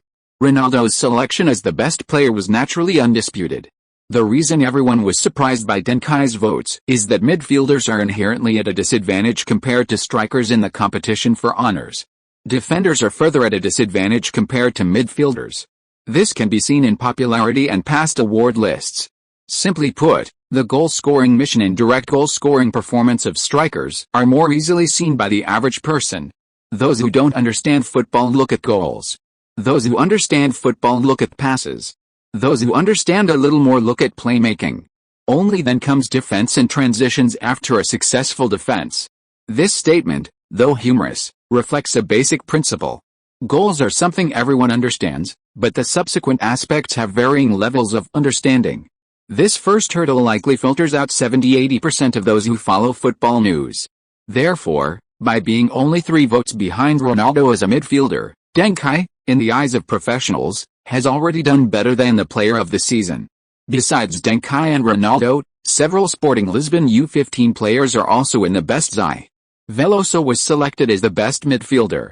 In the second half of the season, Sporting Lisbon U15 faced much stronger opponents, but they conceded fewer goals. A large part of the reason lies with Veloso. His transition from centre-back to defensive midfielder was incredibly smooth, ushering in his second spring in his youth academy years. Angelo secured a centre-back spot in the league's best side, and he is also one of the most likely players in the Sporting Lisbon U15 squad to receive a professional contract. Pilar edged out Benfica's goalkeeper Weah and Porto's goalkeeper Vale. Vale, in particular, received nearly the same number of votes as Pilar. If Sporting Lisbon hadn't won the title, Pilar certainly wouldn't have won against Vale. The other positions are filled by players from other teams. Porto's Almeida and Igor, and Benfica's Amorim and Pereira are among them. This list primarily consists of the 4 teams that reached the championship final, with only one spot unfilled. After all, these are 4 teams that emerged from 40 or 50 youth academies, and the players are all highly capable. You have won your first career championship trophy, your first career assist title, your first career best midfielder, and your first spot on the best side. Rewards are being generated. You have acquired the blue player level skills curved pass and stomping ball skill, the purple star level skill ground locking shot, and the gold superstar level skill the most expensive little spinning top in football. Among a large number of training piles, super training piles, energy drinks, Donglong special drink, medical bandages, and Yunanbei IAO oxygen pads, Deng Kai found the shining skills. This was absolutely an epic drop, every single one of them was a good item. Don't underestimate this blue skill, the curved pass is actually a relatively high-level passing skill. It's used in situations where 2 players are making forward runs, separated by a defender. The curved pass can draw strange end shape on the ground, bypassing the defender. It achieves the effect of accurate curve between 2 points. De Bruyne, Messi, James Rodriguez, Modric, and other passing masters have all had related brilliant performances. The other blue skill also has an extraordinary origin. Stomping technique is almost like a talent or ball control. It initially referred to a specific stomping and flicking motion, but later it encompassed various stomping, tapping, and light dribbling techniques, improving a player's interaction with a ball. This move helps players find their footing. Many players, given the space and time, will use the stomping technique to just before shooting.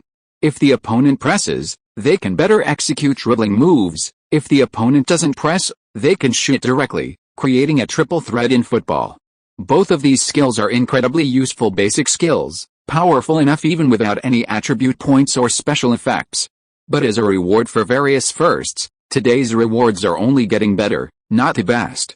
Low hitting shot. A low hitting shot is a clever way to shoot, especially on free kicks. But people only notice its cleverness, not its difficulty. Shooting +2, set pieces +5. Your ability to execute low hitting shots is greatly improved. When you execute a low hitting shot, the ball has a certain probability of gaining a positive, irregular bounce effect. Deng Kai's mouth was wide open in a grin.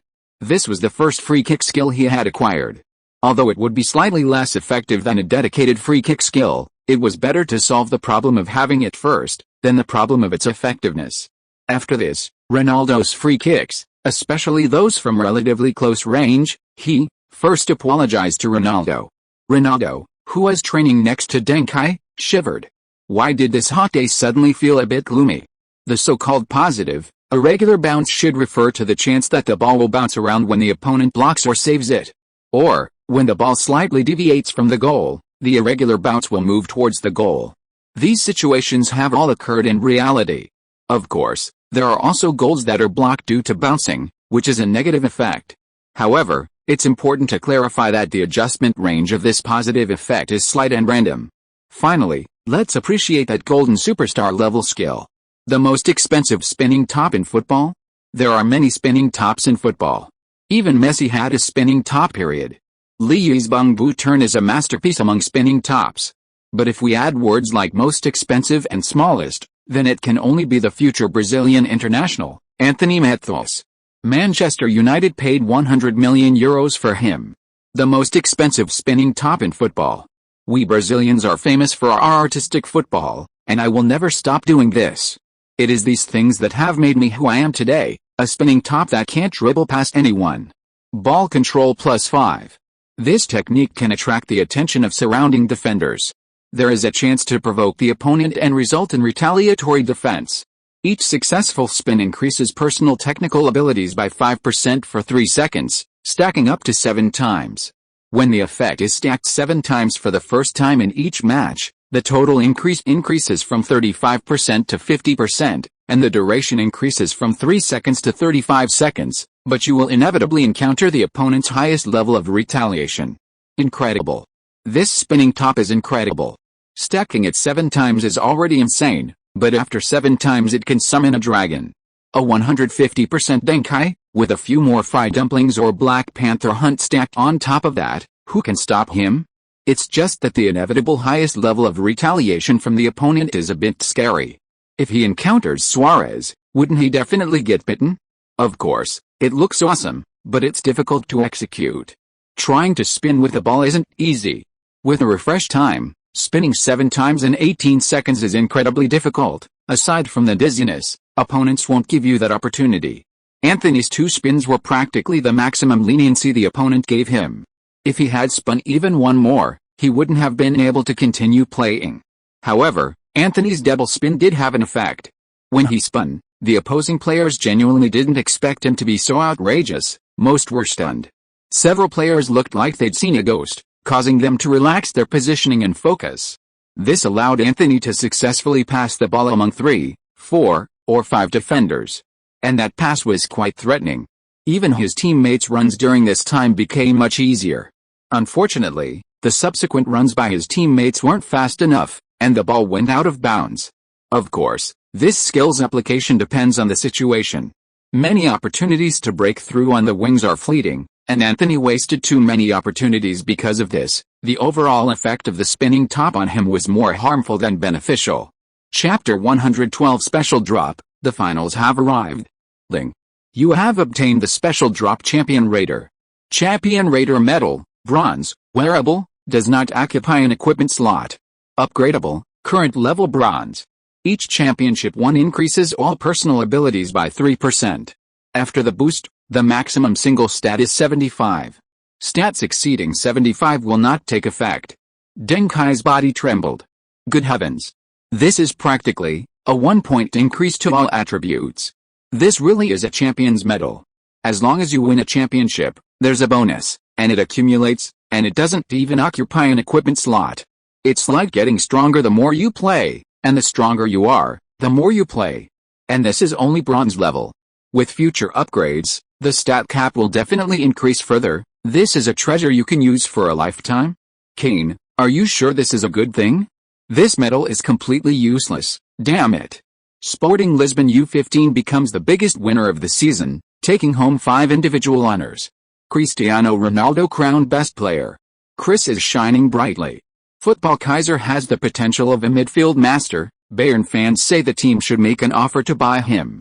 Bayern officially denies interest in Deng Kai. Deng Kai and Ronaldo's levels far exceed U15, they shouldn't play U16 next season, they should play U17. Sporting Lisbon's talent surges, multiple players selected for Vibrant squad. Portugal U16 preliminary squad announced, personally written by Vibrant, players from Sporting Lisbon's U15, 17, and 19 teams included. Analysis of Portugal U16 50-man squad. Quaresma leads the attack, Prestiges Postiga, Viana leads the midfield, Prestiges Meireles, Ronaldo, Deng Kai, Almeida, Igor, Amorim, and other rising stars shine. With the league season ending, the national youth team's call-up is nearing its end. At Sporting Lisbon's request, Vibrant will announce the final 23-man squad after the UEFA Youth League final. To avoid affecting the performance of Sporting Lisbon's players, the Spanish Football Federation, on the other hand, had fewer concerns and announced their 23-man squad for the European U15 Championship well in advance. 2 Atletico Madrid U15 players were specially selected, and the majority of the squad consisted of players from Real Madrid and Barcelona. Those 2 players were undoubtedly Atletico Madrid U15 star player, Torres, and midfield maestro, Gabi. May 22. FA Cup Final. After 90 minutes, Manchester United lifted the trophy, defeating Newcastle United 2-0. This was their second trophy of the season. They became Premier League double champions. At the awards ceremony, Ferguson smiled and said to the cameras, "I know my lads are all excellent, every single one of them is outstanding. Of course, we also want to thank our fans. Without your support, we wouldn't be where we are today. We've experienced many difficulties in the past year, but now is not the time to talk about those. Because we still have one last hurdle, one last gift to give everyone. That is the Champions League." Therefore, Manchester United postponed their victory parade 5 days later. Barring any unforeseen circumstances, they would have been treble winners by then. It was a risky move. Because if something went wrong, then, they wouldn't even have the joy of their first 2 titles. For a more detailed account, you can ask Liverpool fans from the 2021-2022 season. Furthermore, in the FA Cup victory interview, Ferguson mentioned Duncan. Giving a playful reply to their interaction, "Kane, thank you for your championship lesson, but now we have 2 trophies. You taught us once, but now it's our turn to teach you. Did you see this game clearly?" The crowd erupted in laughter and applause, creating a fantastic atmosphere. Who would have thought that Duncan would quickly respond to Ferguson's challenge and record? No, the FA Cup was just an accident, or rather, a side effect of teaching you how to win the league. The Champions League is the true love of football clubs. Next, I will perform again in the Youth Champions League, and this time, you must watch closely. Bayern is not like other teams. Without an unwavering determination to win, you will have a hard time taking the Champions League trophy from Camp Nou. The 1998-1999 Champions League final was held at Camp Nou in Barcelona, Spain.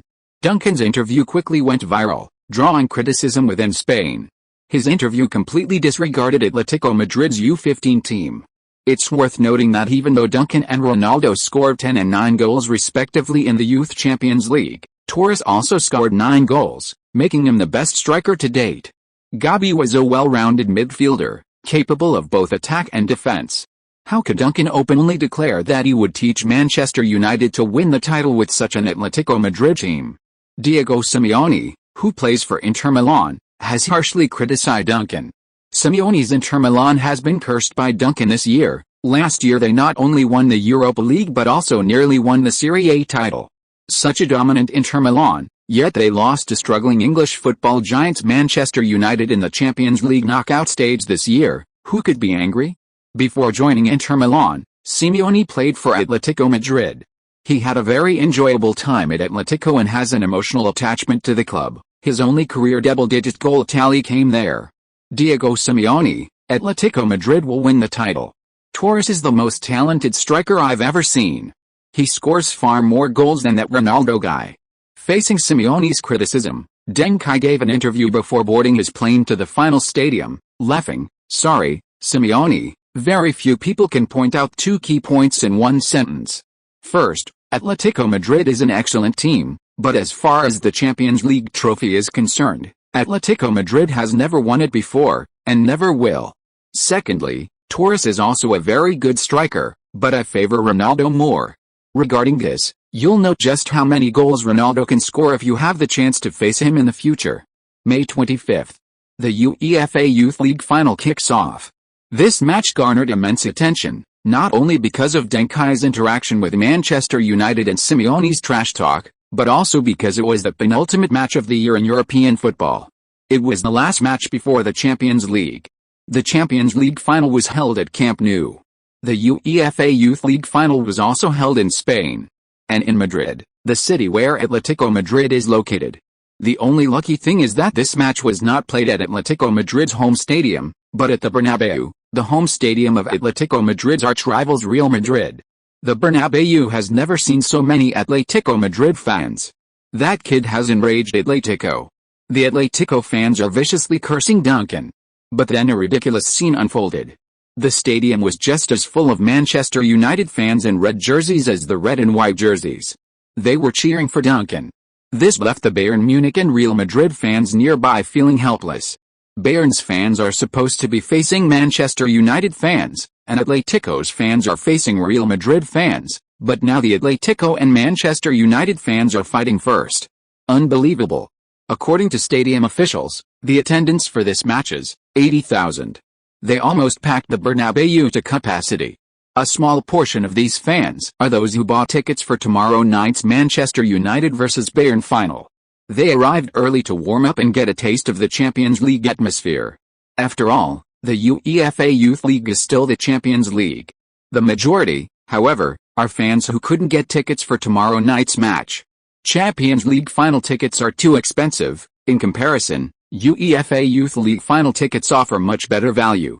Even many football legends and entertainment stars who are scheduled to attend tomorrow night have come to the Bernabeu tonight. Oh, and Real Madrid's current president, Sans, is here too. Over there are Manchester United stars Keane and Scholes. They're out of tomorrow night's Champions League final due to accumulated yellow cards. That's what Red Devils fans are most worried about right now. Chapter 113. This is the UEFA Youth League final. Both teams have entered the field. Leading the way for Atletico Madrid is their star player, Fernando Torres. This blonde young man is really handsome. He reminds me of Beckham. Atletico Madrid is playing a 4-4-2 formation, with Torres partnered up front by Manuel Del, who primarily acts as a target man. The most noteworthy midfielder for Atletico Madrid is Gabriel Fernandez Arenas, commonly known as Gabi by local fans. He plays a very physical style, capable of both attack and defense. While his performance may not be as polished as midfield talents like Van der Vaart, his ability is certainly on par. Behind Gabi is Alvaro Sevilla, also a midfielder. Next is Pedro Mario, a centre-back with good footwork. Barcelona scouts reportedly like this kid. As for Sporting Lisbon U15, they are fielding their regular lineup. Our young Chinese player, Wu Zudong, is on the bench. He's now a regular rotation player for the team. He's highly likely to play in this match. Both teams have won their respective league titles this year. They are both champions. Such a grand match will inevitably influence player performance and choices. Whichever team's core players, Torres, Gabi, Ronaldo, and Deng Kai, adapts to this atmosphere first will have a greater advantage. Whistle. The whistle blows, and the match officially begins. Atletico Madrid wears red and white jerseys. Sporting Lisbon wears green and white jerseys. Sporting Lisbon kicks off. After the kickoff, Ronaldo, Lorenzo, and Marcelino, the three forwards, begin their sprint. Veloso passes back to Semedo. Atletico Madrid players also begin their routine pressing after the kickoff. Semedo passes the ball to Deng Kai. The next moment, the entire stadium is stunned. Because after receiving the ball, Deng Kai uses his foot to lift the ball and, using the momentum, spins in place. A spinning top. 1 rotation. 2 rotations. Everyone is dumbfounded. The commentators from various locations are speechless for a moment, unsure how to describe this scene. Still no comment. Wang Jiangxiang, who is in 5 sets of comments, reacted the fastest. We saw Deng Kai use his left foot as a fulcrum, dribbling the ball with his right foot and spinning twice in place, like a compass. This dribbling looks simple, but it's actually quite difficult. However, besides showing off, it's hard to say what practical use this move has. Not only Wang Jiangxiang thought so. Many legends in the stands also thought so. This move is completely unnecessary, Keane said. If my opponent provoked me like this at the start of the game, I would break his leg. Scholes nodded, I think you are indeed the kind of person who can do something like that. Ronaldo, who flew back to Brazil for vacation, organized a barbecue party with his family and friends, and he deliberately used the live broadcast of this game as background music. He expressed his appreciation for the move. That's very Brazilian, but the technique is too easy. He should watch more of my games. Back in France, on vacation with his family, Zidane was explaining to them, he's not easily nervous. This kind of flashy display isn't his style. Wait, everyone's watching him. A glint flashed in Zidane's eyes. He saw the stagnation in Atletico Madrid's formation on the live broadcast. An opportunity. Of course, he wasn't sure if Deng Kai, after spinning 720 degrees, could. Bang! Yes! Deng Kai showed Zidane he could. The ball flew from Deng Kai's feet, a beautiful long pass. At this moment, the Atletico Madrid players finally woke up. Stop him. Fuck. Take him down, take him down. He's passed. On screen, Ronaldo, like a green lightning bolt, weaved through the red net. All the other players were dead. Only he was alive. 1-on-1. Cristiano Ronaldo 1-on-1. Shot. Goal. Lightning goal. Sporting Lisbon U15 takes a 1-0 lead. This is the CD connection. The most fearsome combination in all of Europe's U15s. 15 seconds. Just 15 seconds into the game. Deng Kai spinning in place was so unsettling, he drew everyone's attention. This provided a huge advantage for Ronaldo's run, and Atletico's players were distracted, completely ignoring a super striker like Ronaldo. You know, this season, Deng Kai and Ronaldo have already defeated countless young stars together. The Czech Republic's indestructible Walsek, Feyenoord's Robin van Persie, Groningen's Flying Dutchman Robin, Ajax's midfield duo Van der Vacker and Sneijder, Bayern's golden right-wing Lahm and Schweinsteiger. Could Atletico's golden attacking duo Torres and Gabi also be defeated by them? To be honest, when Deng Kai did that spinning spin that served no purpose other than provocation, I wanted to curse him. But now, I can't say a word against it. That was a brilliant assist, his long pass was sudden and precise. The dramatic goal affected the morale of both sides. Sporting Lisbon took the lead, and the players became more composed. On the other hand, Atletico Madrid were furious. They were first provoked by Deng Kai, and then Ronaldo scored. Atletico Madrid players began to press and attack frantically. Deng Kai, who understood Atletico Madrid's mentality, decisively controlled the ball in his own half, using a lot of running and support to break down Atletico Madrid's pressing. Occasionally, he would kick the ball forward, which, although not creating a threat, could slow down Atletico Madrid's attacking rhythm as much as possible. Atletico Madrid's passion seemed to hit a cotton ball, failing to cause any real damage. Their closest moment to scoring was in the 31st minute. Gabi's through ball found striker Del, who passed back to Torres. The latter, holding off Veloso, shot and hit the post, showing the qualities of a top striker. Time passed. There were less than 5 minutes left in the first half. Sporting Lisbon launched an attack, their defense position relatively high. Cristiano Ronaldo cut inside from the left flank, attempting to penetrate Atletico Madrid's penalty area. However, Atletico Madrid's defenders were numerous. Gabi intercepted the ball. The ball bounced deep into Atletico Madrid's penalty area, where it was collected by center-back Mario. Deng Kai immediately rushed towards Mario. Here, Gabi made a proactive run, providing Mario with a passing option. At the same time, Torres suddenly launched an attack from not far from the center circle, initiating a forward run. Atletico Madrid launched a counter-attack. However, Mario feinted a pass towards Gabi, then turned and dribbled. Because he saw Deng Kai. As Deng Kai ran towards Mario to challenge for the ball, he also moved laterally, seemingly trying to block Mario's passing lane to Gabi. If Mario had actually passed to Gabi, Deng Kai could have intercepted with a sudden lateral sliding tackle. So Mario feinted to Deng Kai. Bang! Mario's foot slipped. The ball flew away. Someone had blocked Mario's pass. Mario looked down. It was Sporting Lisbon's number 24 player. Deng Kai. He didn't go towards Gabi? Did he make a feint to block him out? Qatar has no reason not to win tonight. Chapter 114. How about I perform a spin for you guys? His vision is amazing, Scholes exclaimed from the stands, shaking his head. Ronaldo is right next to Gabi. Even if Mario passes the ball to Gabi, Ronaldo will foul to stop the pass. Atletico's counter-attack is doomed to fail. Deng Kai doesn't need to block Mario's passing lane to Gabi. He moves in that direction to make Mario think he'll intercept. It's a clever run, he's deliberately luring Mario into his trap. But Mario is a skilled center-back. When he realizes his primary target is unlikely to receive his pass, he won't clear it with a long kick. He'll use his dribbling skills to move the ball away from danger and then pass it to his teammates to reorganize. Even if he's inside the penalty area. That's why Barcelona is interested in him. Bang! The ball bounced behind Deng Kai after he cleared it. Gabi rushed forward. But there was another figure faster than him, Ronaldo, whom he had just dispossessed. In the same position, Ronaldo's speed completely outpaced Gabi. Cristiano Ronaldo, like a supercar, crashed into the ball, completely ignoring the need to control it, and charged into the penalty area. Mario immediately marked Ronaldo, trying to redeem himself for his blunder.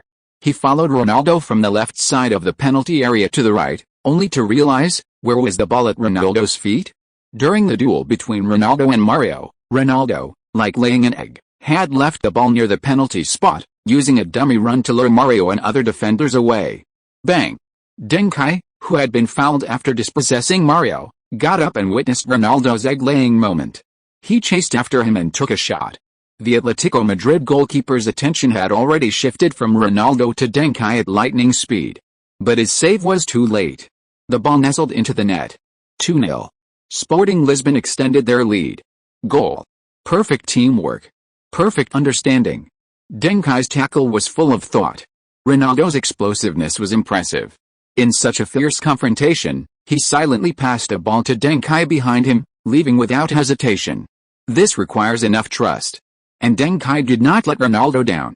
This was a perfect encounter. Sporting Lisbon once again resolved the battle with just two players. Oh.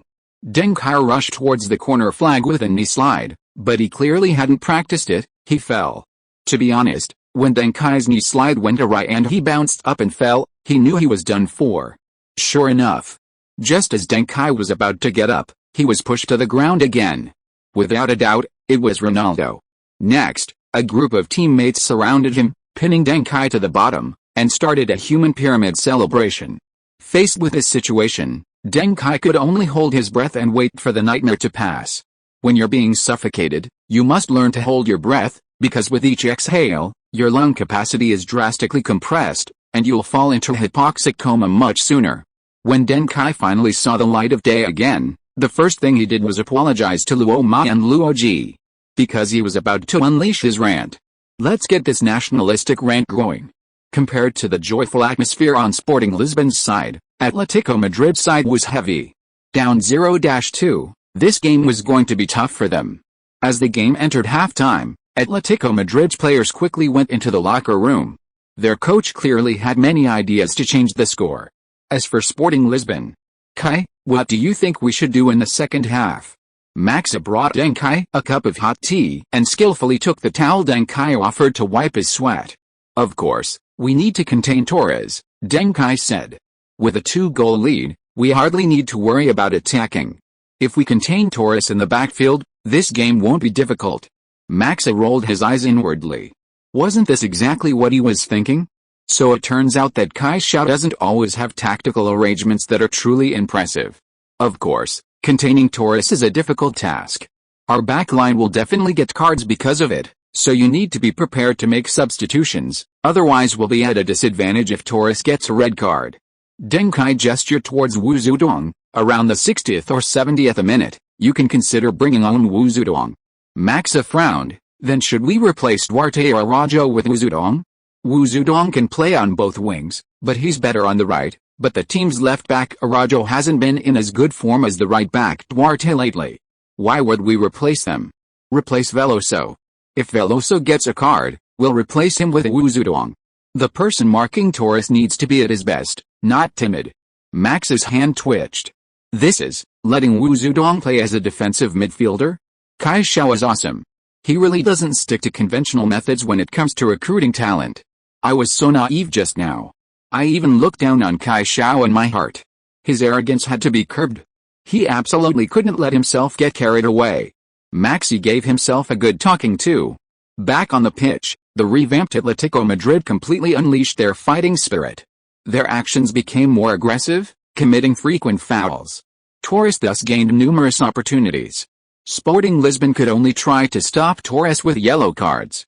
In the 61st minute, centre-back Manuel received a yellow card. In the 67th minute, right-back Duarte received a yellow card. In the 70th minute, Veloso received a yellow card. Torres was practically a bucket of yellow paint, whoever marked him turned yellow. Sporting Lisbon has started making substitutions. Their defense has too many yellow cards. 3 substitutions in a row. That's bold. They've replaced Manuel, Duarte, and Veloso. Wait? Wu Zedong isn't in his right-back position, is he? A defensive midfielder? Is Wu Zedong in a defensive midfield position? He's marking. Wu Zedong is freely marking Torres in the backfield. This young Chinese player, who joined Sporting Lisbon U15 in the winter transfer window, has become the team's fast defensive expert. He's very fast, although he looks a bit thin. He's all muscle, low body fat, and his physical strength isn't bad. He once froze Robin, the best right winger in this year's UEFA Youth League, for most of the game. In the 72nd minute, Wu Zidane, who had just come on, made a contribution. When Torres was preparing to dribble past him on the wing, he immediately tackled the ball out of bounds. Deng Kai, who had dropped back, immediately came over to give him a high five. In the 75th minute, Torres received the ball with his back to goal, nutmegged Semedo, turned, and charged towards the penalty area. Wu Zidane quickly marked Torres, causing Torres to take a heavy touch, and the ball was cleared by Angelo. In the 79th minute, Sporting Lisbon brought the ball into Atletico Madrid's half. Ronaldo, Lorenzo, and other forwards kept making runs, but couldn't create any opportunities. The game suddenly stagnated. Deng Kai, holding the ball and standing still, seemed somewhat lost. This was related to their limited attacking options and inability to break down the opponent's defensive formation. This scenario often occurs when weaker teams attack against teams with well-positioned defenses. Pass the ball, and it's bound to be lost. Pass it back, and the attacking opportunity is wasted. What can you do? With nothing better to do, Deng Kai simply dribbled the ball in place, preparing to use his spinning top technique to improve his passing ability, and then unleash a long, through ball. Died with me. His spinning motion provoked the anger of the Atletico Madrid players. Gabi immediately came over and made a sliding tackle, a very aggressive move. Deng Kai had just turned around when he saw this, and immediately pulled to the side, then dodged it with a quick somersault. The opportunity had appeared. Deng Kai dribbled the ball forward. The Atletico Madrid centre-back had to come up to cover Gabi's gap. Deng Kai raised his foot to send a through ball to Ronaldo. Bang! He suddenly lost his balance, flew backward, and crashed heavily to the ground. It was Gabi. The furious Gabi felt that Deng Kai disrespected him. After his first tackle was dodged by Deng Kai, he immediately got up and chased after Deng Kai, making a sliding tackle from behind. Iron-blooded is an attribute that can make a player unleash powerful energy. Even if you are an ordinary player, after activating the iron-bloodedness within you, you can compete with excellent players, especially in defense and tackling. But, this emotion also has a great negative effect, namely, being high-spirited. The mind of an iron-blooded warrior is often not very clear, especially those who rely on a surge of passion to fight. While their defensive capabilities have improved, they also have to bear the consequences of acting irrationally. Pepe, Ramos, Diego Costa, most players known for their toughness, whether attacking or defending, commit a lot of fouls and receive numerous cards. There are even many memorable moments related to this. If mature players are like this, then it's normal for 14 or 15-year-old players, who are naturally full of passion, to lose control on the field after being inspired by their coach's fighting spirit. Gabi lost control. Whistle. The referee blew his whistle immediately. But it was no use. Sporting Lisbon players immediately rushed towards Deng Kai's location. Go to hell. Ronaldo rushed over and pushed Gabi, who was getting up, then pounced on him. Fuck. On the Atletico Madrid side, centre-back Mario and others were even more numerous, and they knocked Ronaldo down. Then Sporting Lisbon players also arrived on the scene, and the players from both sides started fighting. The UEFA leaders in the stands were speechless. Such a high-profile match, and you guys are fighting? The conflict reluctantly subsided with the arrival of both coaching staffs and security. Gabi received a straight red card and was sent off. Mario, Alberto, and two other Atletico Madrid players received yellow cards. Sporting Lisbon also received yellow cards for Cristiano Ronaldo, Wu Zidane, and Semedo. Fortunately, no red cards were issued. Sporting Lisbon were awarded a free kick in an excellent position. The camera focused on Deng Kai being examined by the team doctor. He moved his left foot, showing some pain in his Achilles tendon, but it was likely just a minor injury. After indicating he was fine, Deng Kai walked towards the ball. Because this area was near the Atletico Madrid fans section, boos instantly filled the stadium. Atletico Madrid fans continued to hurl insults at Deng Kai. You bastard who dives. Just keep spinning around, you look like a little swan dancing ballet. If you keep playing like that, you'll get your leg broken one day. Trash. So young and already so malicious, deliberately taking Gabi down, you disgust me. You're such a coward. You were lying on the ground the whole time during the fight, and now you're all better? A medical miracle? Disgraceful guy. Diving to get a red card. Don't ask Atletico Madrid fans why they always lie through their teeth. Because every team has many fans like that.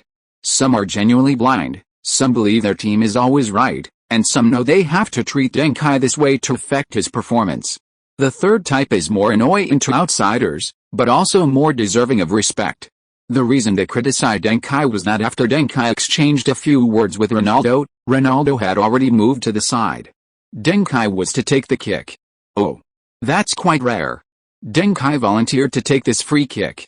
Sporting Lisbon U15's first free kick taker is Cristiano Ronaldo. His shooting is excellent. Deng Kai's shooting is inconsistent.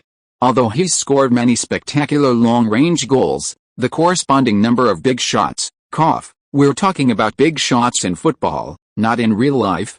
He became the team's first penalty taker mainly because of his stable mentality, not his exceptional shooting skills.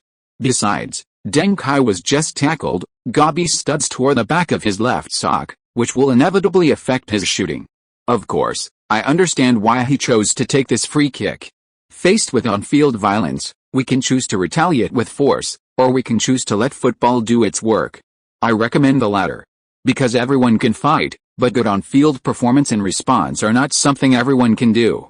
At the UEFA staff's suggestion, the commentators tried their best to steer the game towards football and professional ethics, guiding the young viewers to solve problems with football, not violence. Deng Kai stood before the free kick, his eyes filled with unwavering determination. He stared intently at the 10th corner of the goal, his expression serious. When the camera panned over, everyone agreed that a serious Deng Kai was undeniably handsome. If his black hair were blonde, he'd be the next Beckham. This also made it easy to imagine the free kick Deng Kai would choose. A banana kick? Or a brutal aesthetic? A whistle blew. Deng Kai began his run-up. Bang! Deng Kai unleashed a powerful shot. The Atletico Madrid wall leaped high. And then the ball flew past their feet. Mario, standing in the wall, was dumbfounded. Banana kick my foot. You looked so serious, and this is it? A low shot? How dare you? Free kicks have a hierarchy. A powerful shot isn't as sophisticated as a curved shot. The higher and wider the curve, the more beautiful the shot. And a low shot, can that even be considered a free kick? Swoosh. The ball swept over the wall without hindrance. The Atletico Madrid goalkeeper was stunned, only able to watch the ball go into the net. Goal, 3-0. Deng Kai has killed the game. 10 men down, 3 goals down, Atletico Madrid's Youth Champions League campaign is over. Deng Kai responded to the Atletico Madrid fans' curses with a clever low free kick. A brace. Deng Kai was completely unaffected by Gabi's tackle from behind. Deng Kai is calling for his teammates to come over. Oh, is Pilar going to join the celebration too? They all rush towards the corner flag, leaping high, turning 180 degrees in the air, and landing from the sky. That's Deng Kai's signature celebration, sweet. The next moment, 11 players landed heavily on the ground. The few fans who had seen this celebration before joined in the shout, "Siu." The effect was incredibly powerful. The Atletico Madrid players hung their heads, knowing they had no hope of winning. Torres' eyes were filled with tears, and he gritted his teeth. He wasn't angry at Gabi's impulsiveness. He was angry at himself for not performing at his best in this game.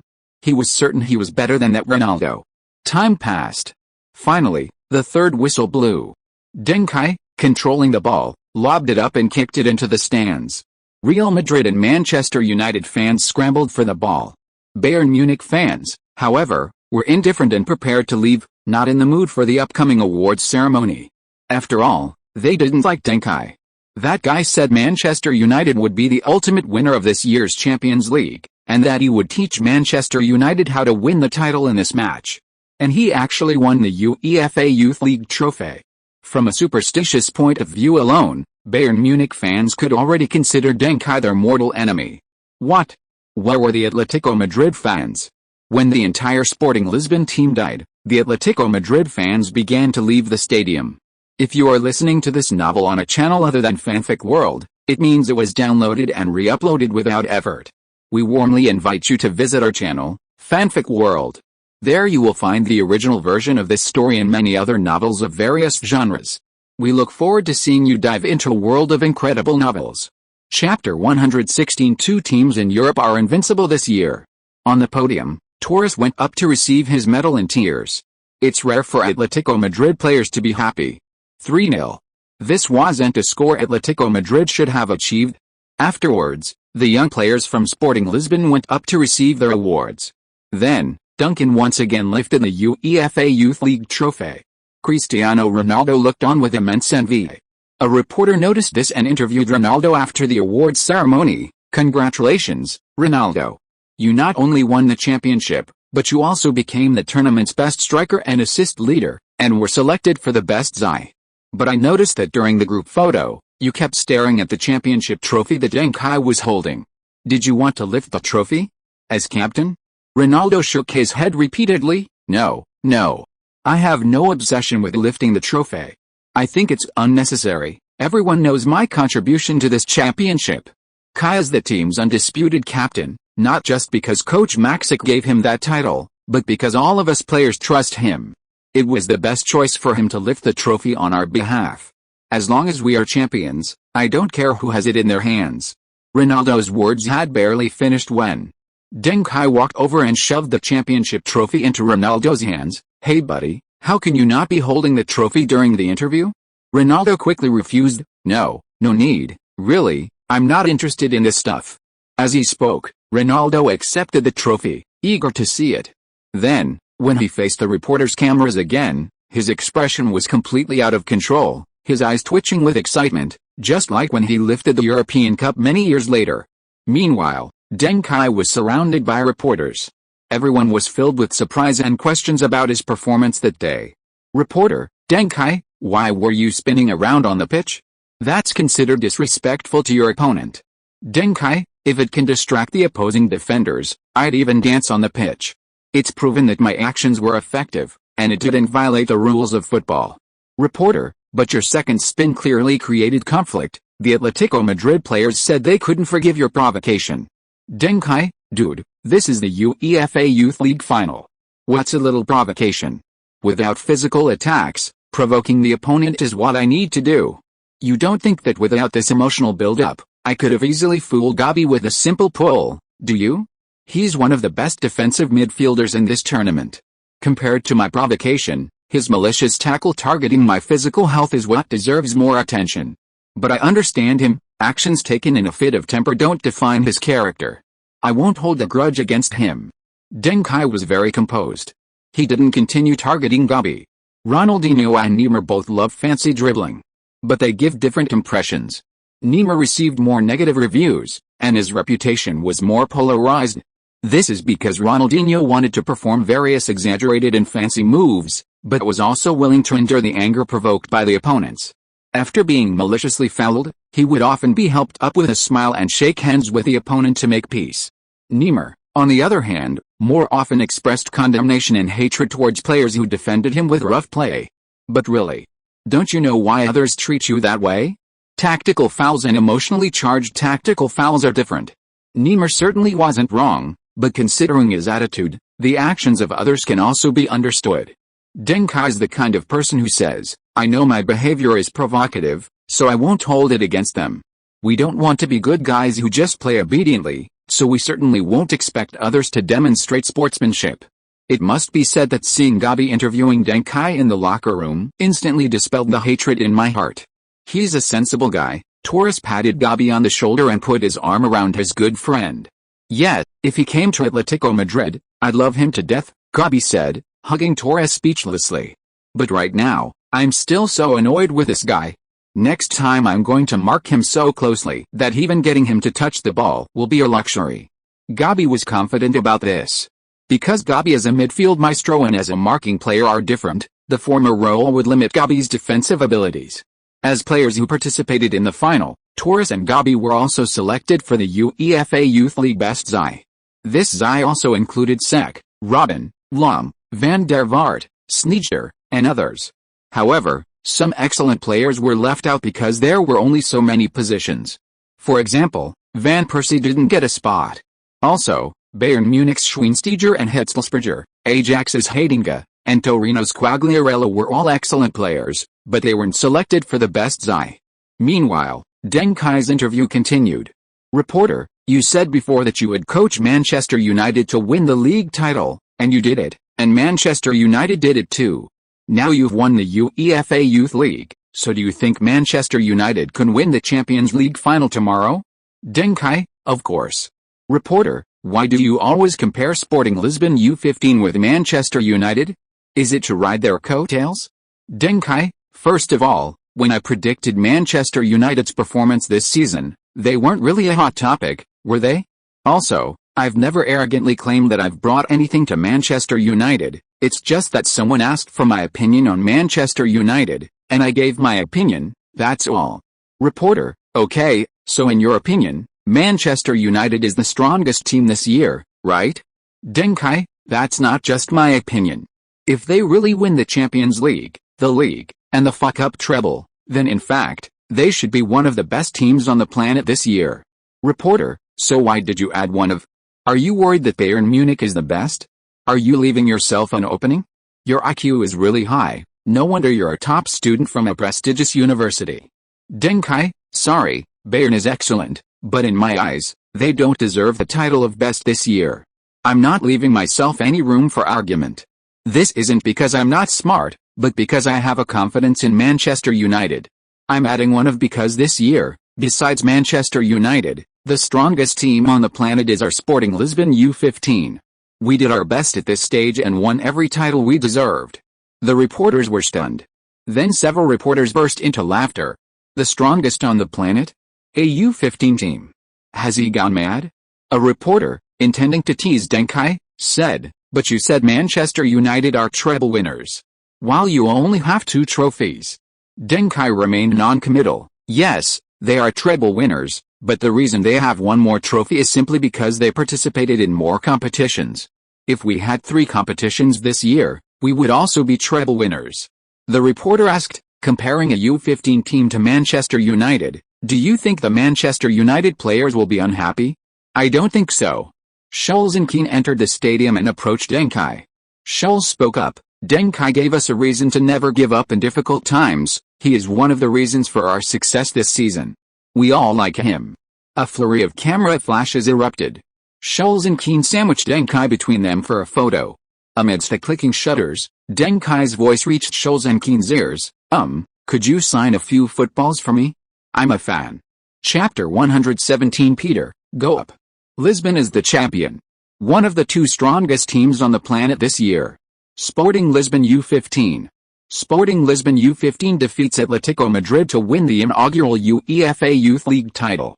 Sporting Lisbon hasn't had a double champion in years. They brought it all on. A collective celebration. Sporting Lisbon delivers the best celebration of the season.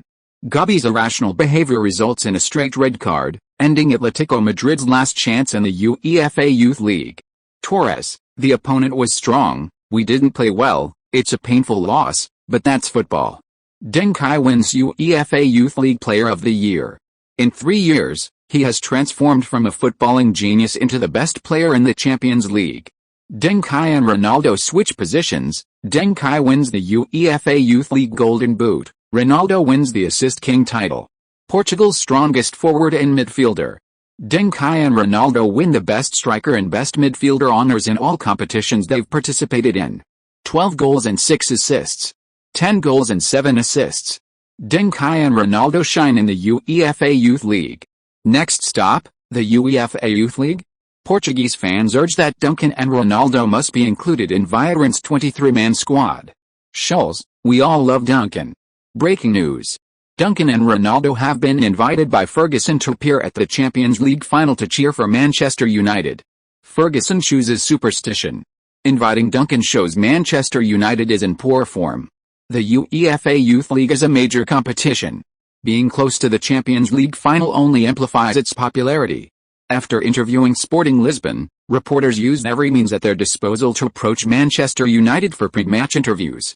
Manchester United had taken precautions at their hotel, but Ferguson was still surrounded by reporters during a business trip. To escape, he had to say something. Reporter, Ferguson, are you confident about the final against Bayern? Did you invite Duncan to watch the game hoping his prediction would come true? Ferguson, microphone in hand, though somewhat reluctant, decided to give the interview to present his best. Of course I'm confident. Bayern has performed very well this season, but Manchester United is the better one. As Duncan said, there are two invincible teams in Europe this year. One is his Sporting Lisbon U15 team with Ronaldo, and the other is my Manchester United. This statement shocked the reporters, and Ferguson calmly left. Subsequently, major media outlets quickly published Ferguson's remarks. Manchester United's momentum surged before the match. The 100,000 Manchester United fans gathered in Barcelona gained the upper hand even when arguing with Bayern fans. In response, Bayern's press officer immediately stated in an interview, "Yes, Manchester United and Sporting Lisbon U15 are the same in our eyes. Because on the field, we will beat Manchester United into Sporting Lisbon U15." Bayern's response was highly charged. But with the match fast approaching, Manchester United had no time to respond. It was Deng Kai who stepped forward to respond to Bayern. "Deng Kai, since the U15s were mentioned, then I have a lot to say. Bayern's U15 level is really terrible. You've cultivated so many well-rounded players, yet you've stifled the flashes of genius. In the next match, you'll lose because of those flashes of genius." Deng Kai's fierce criticism truly woke the Bayern coaching staff from a dream. Yes, those flashes of genius. Who is Manchester United's genius? Looking at their player statistics this year, it's not hard to see how dazzling Beckham has been. This English villain has played world-class games this year. He's only 24, not even yet a player's true golden peak. Bayern already paid enough attention to Beckham, but they suddenly increased their focus on him. They assigned midfielder Jeremies to specifically mark Beckham. Of course, Manchester United's other wing player, Giggs, was also placed in the first threat category. May 26. The annual Champions League final is about to begin. A total of 92,000 tickets were available at Camp Nou. Manchester United and Bayern Munich each received 30,000. However, over 160,000 fans from both sides flocked to Barcelona. Most had to buy tickets from scalpers.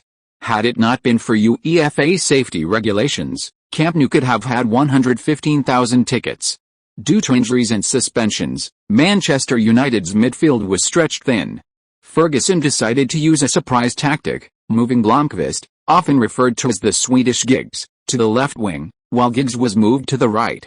Beckham, who usually plays on the right, moved inside to midfield. Beckham had previously played the number 6 position in the youth team, and Ferguson believed this would help the team control the ball. Before the match officially started, singer Kaká gave the opening performance, singing the famous song Barcelona. But just 6 minutes into the game, Manchester United conceded a free kick in a very dangerous position. Bayern's star baller converted the free kick, giving his team the lead. The Bayern fans in the stadium erupted in cheers. They first chanted baller's name, but when the camera panned to the Manchester United fans section, they started chanting Kaiser, Kaiser. Kaiser is the name of Franz Beckenbauer, the German football legend, who, as Bayern Munich's president, was watching the game from the stands.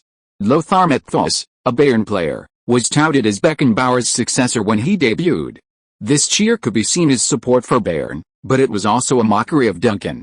Because of his prediction that Manchester United would become treble winners, Duncan is now public enemy number 1 at Bayern. Those who previously thought the team should buy Duncan now all call him a Bayern traitor. Duncan is speechless. "It's not like I wanted to join Bayern. How am I a Bayern traitor?" Afterwards, both sides launched attacks. The post, the crossbar, fouls, and controversies continued.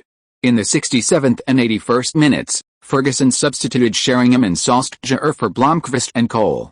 After both substitutions, Ferguson looked at Duncan. The camera captured this moment. Duncan had previously stated that he admired Beckham, Sheringham, and Solskjaer, and all three had performed exceptionally well this season, with the two substitutes repeatedly saving the day. Ferguson's decision to bring them on was partly superstitious. He hoped that Duncan, who had guided Manchester United towards the treble this season, could also bless them and bring them good luck. However, Bayern remained in the lead until the 89th minute. During this time, Bayern manager Hitzfeld, upon learning that Matthäus was tired, substituted him in the 80th minute after Matthäus was fouled by Beckham. Subsequently, Bayern fans even began to celebrate their victory. The stands where Manchester United fans were located were like a stagnant pool. Even Ferguson's eyes were somewhat unfocused. He had been excited, but now, he had to face a result before everyone else. That was, Manchester United had lost their most important game of the season. Ferguson mentally prepared his post-match speech. He couldn't let his players bear that burden. This is similar to Ma's behavior, but with completely opposite intentions. Ferguson would personally admit his mistakes, even his failures, and acknowledge that this year might not be Manchester United's year. He would admit that there's only one invincible team in Europe this year, but it's not Manchester United, but Sporting Lisbon U15. Peter, go up. Peter, go up. Ferguson's mental plan was interrupted by a voice. In the last minute of regular time, Manchester United won a corner kick. Duncan stood up and shouted frantically. His voice woke Ferguson. Ferguson realized the game was about to end, and it was pointless for Peter Schmeichel to stand in front of his own goal at this point. It would be better for him to rush into Bayern's penalty area to contest a header. But what if he went up and didn't capitalize on the corner kick opportunity, and instead conceded another goal? Ferguson couldn't make up his mind. He had too many things to consider. Peter, go up. Peter, go up. Duncan's voice continued. Inspired by Deng Kai, the surrounding Manchester United fans began chanting, Peter, go up. Peter, go up. Schmeichel, upon receiving the instruction, immediately rushed forward. Deng Kai had helped him and Ferguson make the decision. Thank you all for your subscriptions, donations, and monthly tickets. Peach saw it all and felt deeply touched. Peach will not give up. Onion duck. Fly a blast. Chapter 118 The Damn Football. In the 90th minute, the score remained 1-0. UEFA President Johansson and Bayern Munich President Beckenbauer left the stands and took the elevator to the stadium to prepare for the awards ceremony. The moment the elevator doors closed, Beckham took a corner kick. The ball sailed over Manchester United goalkeeper Schmeichel's head. He didn't win the header, but he disrupted the Bayern defenders' aerial duel, causing all 5 Bayern defenders behind him to lose their power. The ball deflected off one of the 5 Bayern players and bounced towards Cole, whose body twisted, and his header back lacked power. Substitute Matthias Finkmas kicked his clearance. Giggs, positioned at the edge of the penalty area, fired a shot with his less than stellar right foot, which also went wide. Up to this point, not a single shot had hit the target squarely. No one had executed the plan perfectly, one misstep after another. However, the ball flew directly towards substitute Sheringham. Sheringham, on a sudden inspiration, turned and swept the ball with his right foot, not even looking at the goal, relying entirely on his striker's instinct to sweep the ball back towards the net, which was about to go wide. Khan, despite his wild antics, was still nearly 2 meters away from the ball 1-1. Manchester United equalized. The Manchester United players celebrated wildly, and red celebratory fireworks lit up the stands. Ferguson turned and pumped his fist at Deng Kai, who was not far away. You're a fucking amazing manager.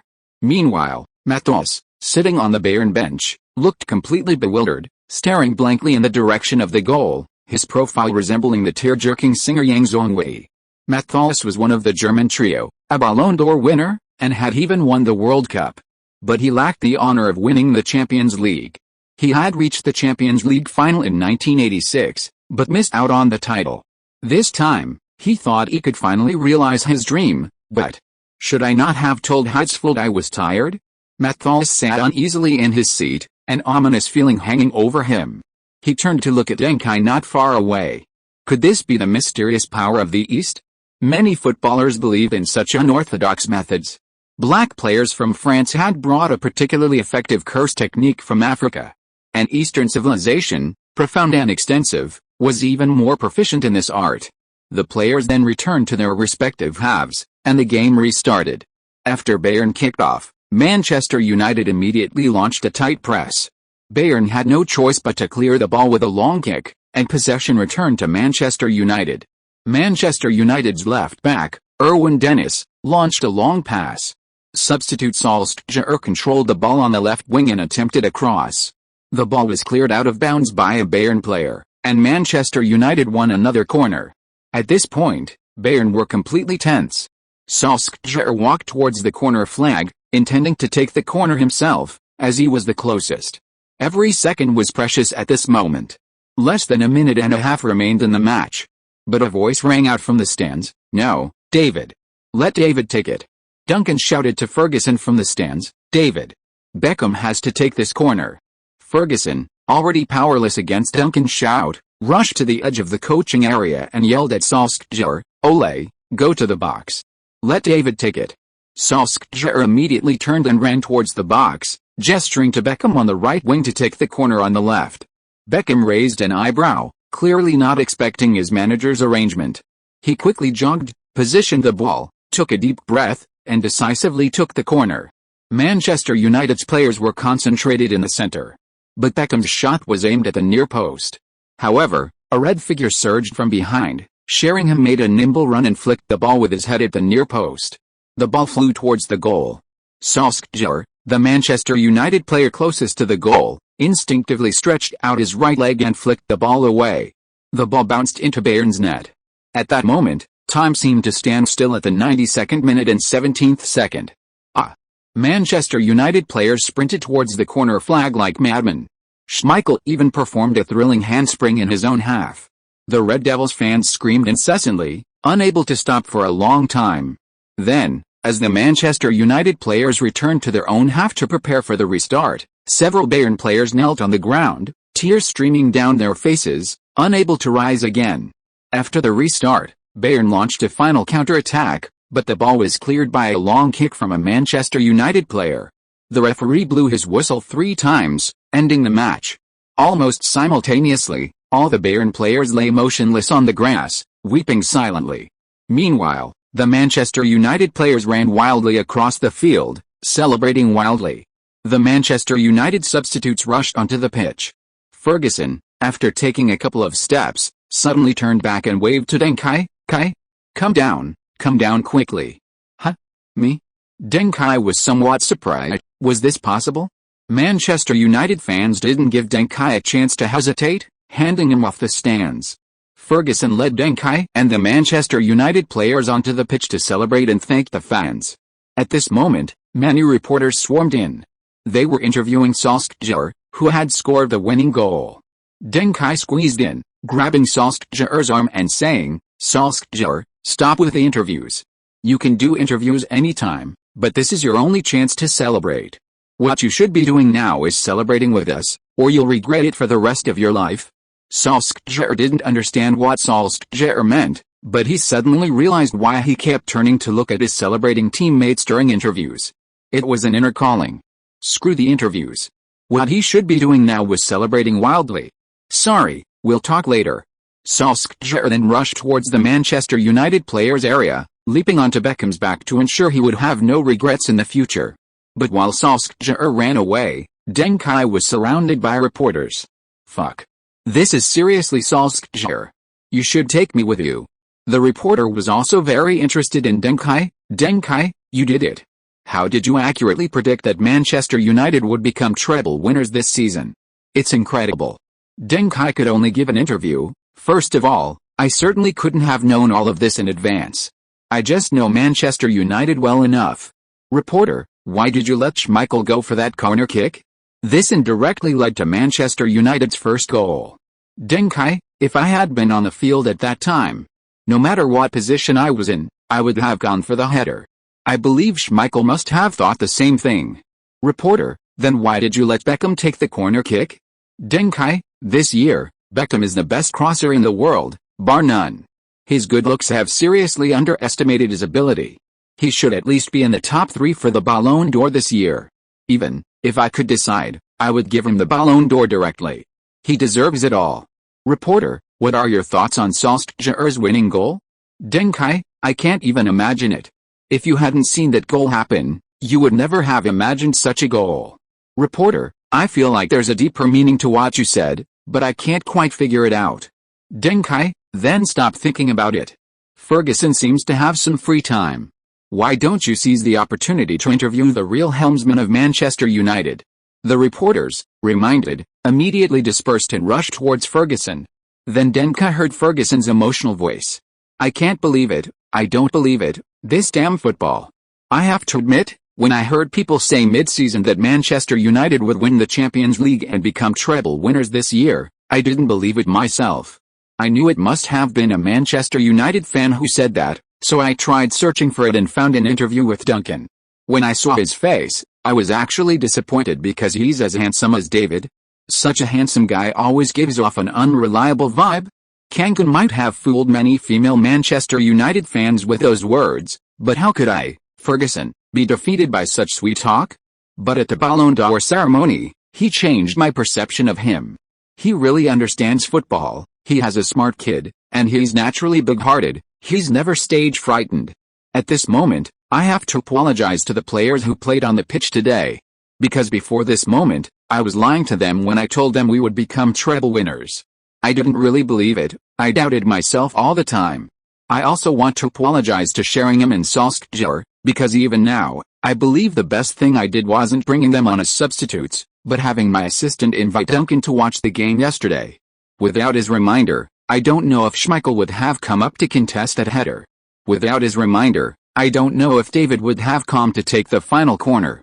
In fact, without seeing him, I wasn't even sure if I would have confidently brought on Sheringham and Solskjaer. This kid doesn't belong to Manchester United, but this title, no, these 3 titles, belong to him. Chapter 119. The founding father of Manchester United's treble win, Portugal's U16 squad announced. The King returns.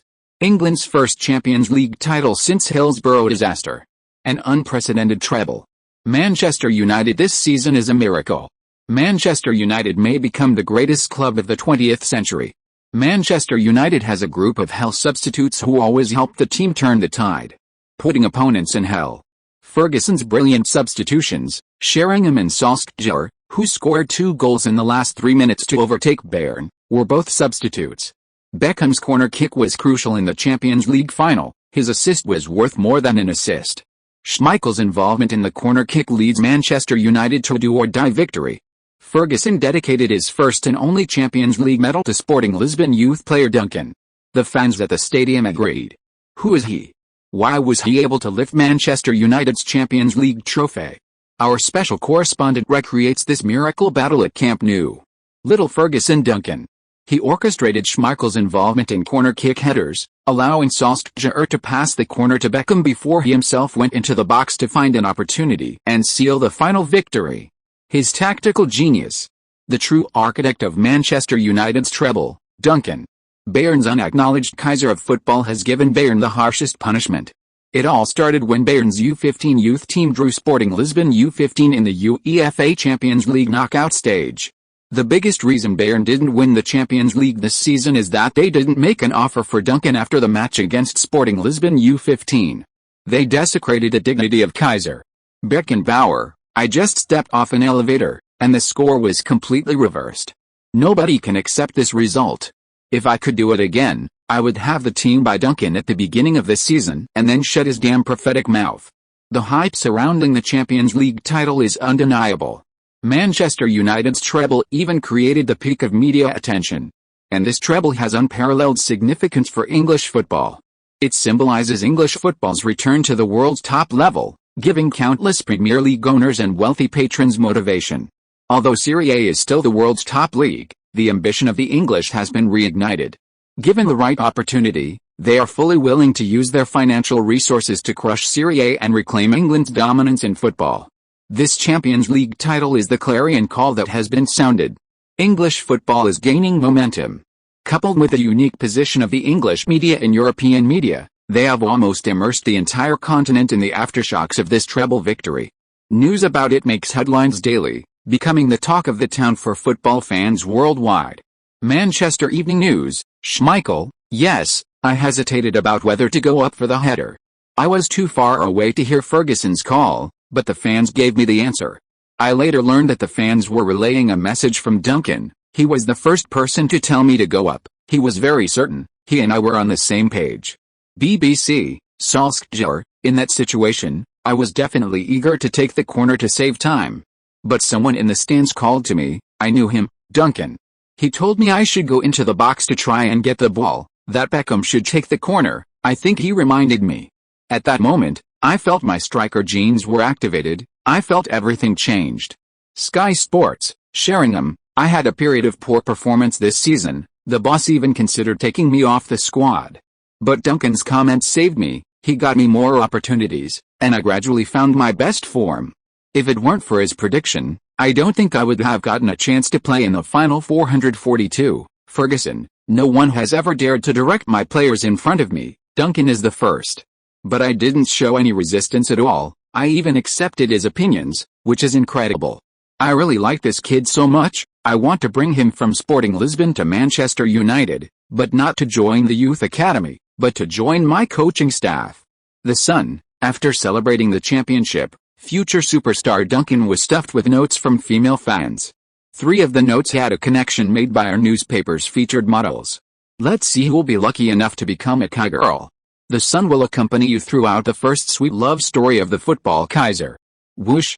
Cristiano Ronaldo angrily tore the newspaper to shreds and threw it at Deng Kai's face. You selfish little man, you opportunist, do you have even a shred of shame?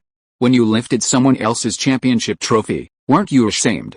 Did you even consider that you were wearing the green and white Sporting Lisbon jersey? Deng Kai patted Ronaldo's back, comforting him. Sorry, Ronaldo, I threw away all those notes from the female fans. I didn't leave you a single one. You're talking nonsense. Ronaldo said, blushing slightly. Who told you about the Sun? I was talking about a previous report. Deng Kai continued to explain. At the time, the fans were so enthusiastic that they sent me off the field. I didn't have time to resist. I know how unpleasant it feels to be stopped by security from entering the stadium to celebrate. I understand. Ronaldo slapped Deng Kai's hand away. No, you don't understand. Because you weren't stopped by security. Deng Kai couldn't help but burst into laughter. That's right. While the Manchester United players were celebrating wildly at Camp Nou, Ronaldo also tried to rush in and join Deng Kai. But the stadium security ruthlessly apprehended Ronaldo and sent him back to the stands. Ronaldo was seriously resentful. Why can Ronaldo do it, but I can't? I'm the same as Ronaldo. We're both Sporting Lisbon's twin stars. Don't discriminate against tall people. Don't be upset. Although I didn't think of you when I was celebrating, I did remember you when I went to get an autographed football. Deng Kai took an autographed football out of his bag. This is a football jointly autographed by Sheringham, Solskjaer, Beckham, and Ferguson. You deserve it. Ronaldo happily took the football, but felt he couldn't let it go so quickly, stubbornly stating, I'm not a fan of theirs. This autographed football doesn't mean much to me. My favorite is Eusebio. Deng Kai generously said, sure, I also have an autographed football by Eusebio. Here, take it. But believe me, Ronaldo, the 4 signatures on this football will have important meaning for you. Ronaldo, what meaning? Deng Kai smiled without saying a word. You will inherit Beckham's number 7 jersey. You'll become Ferguson's new godson. Solskjaer will be your teammate and coach in the future. As for Sheringham, he'll be relentlessly attacking you on social media.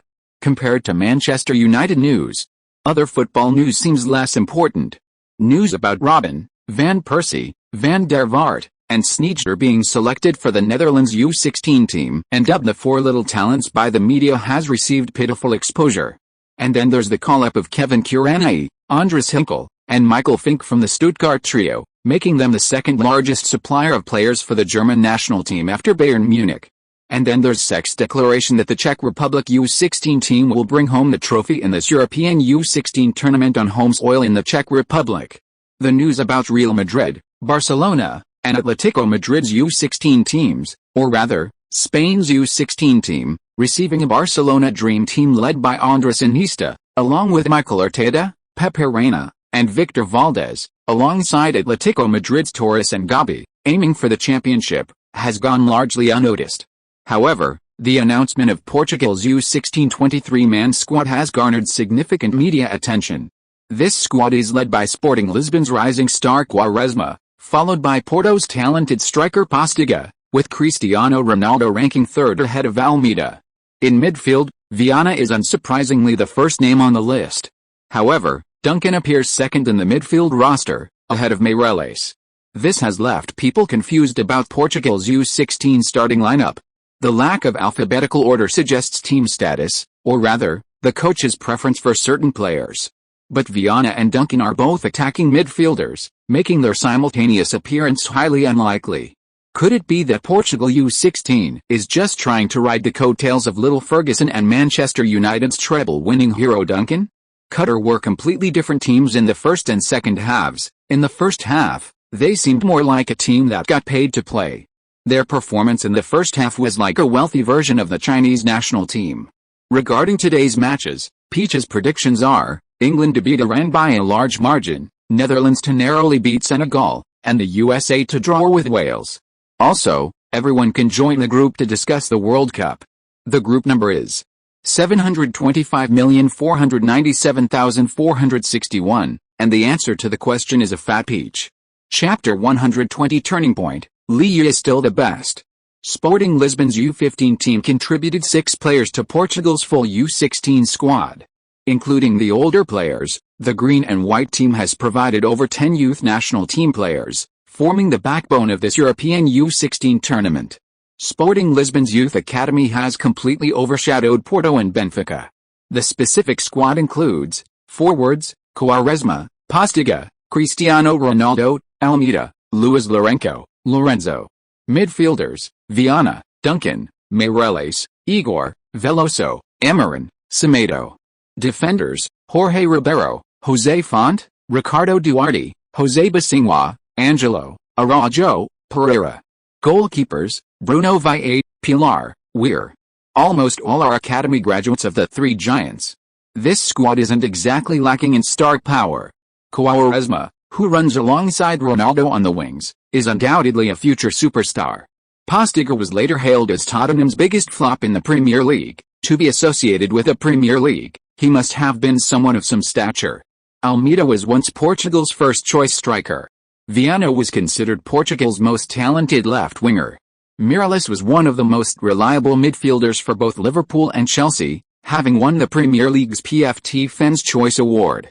His peak price was more than enough to trade for Higuain.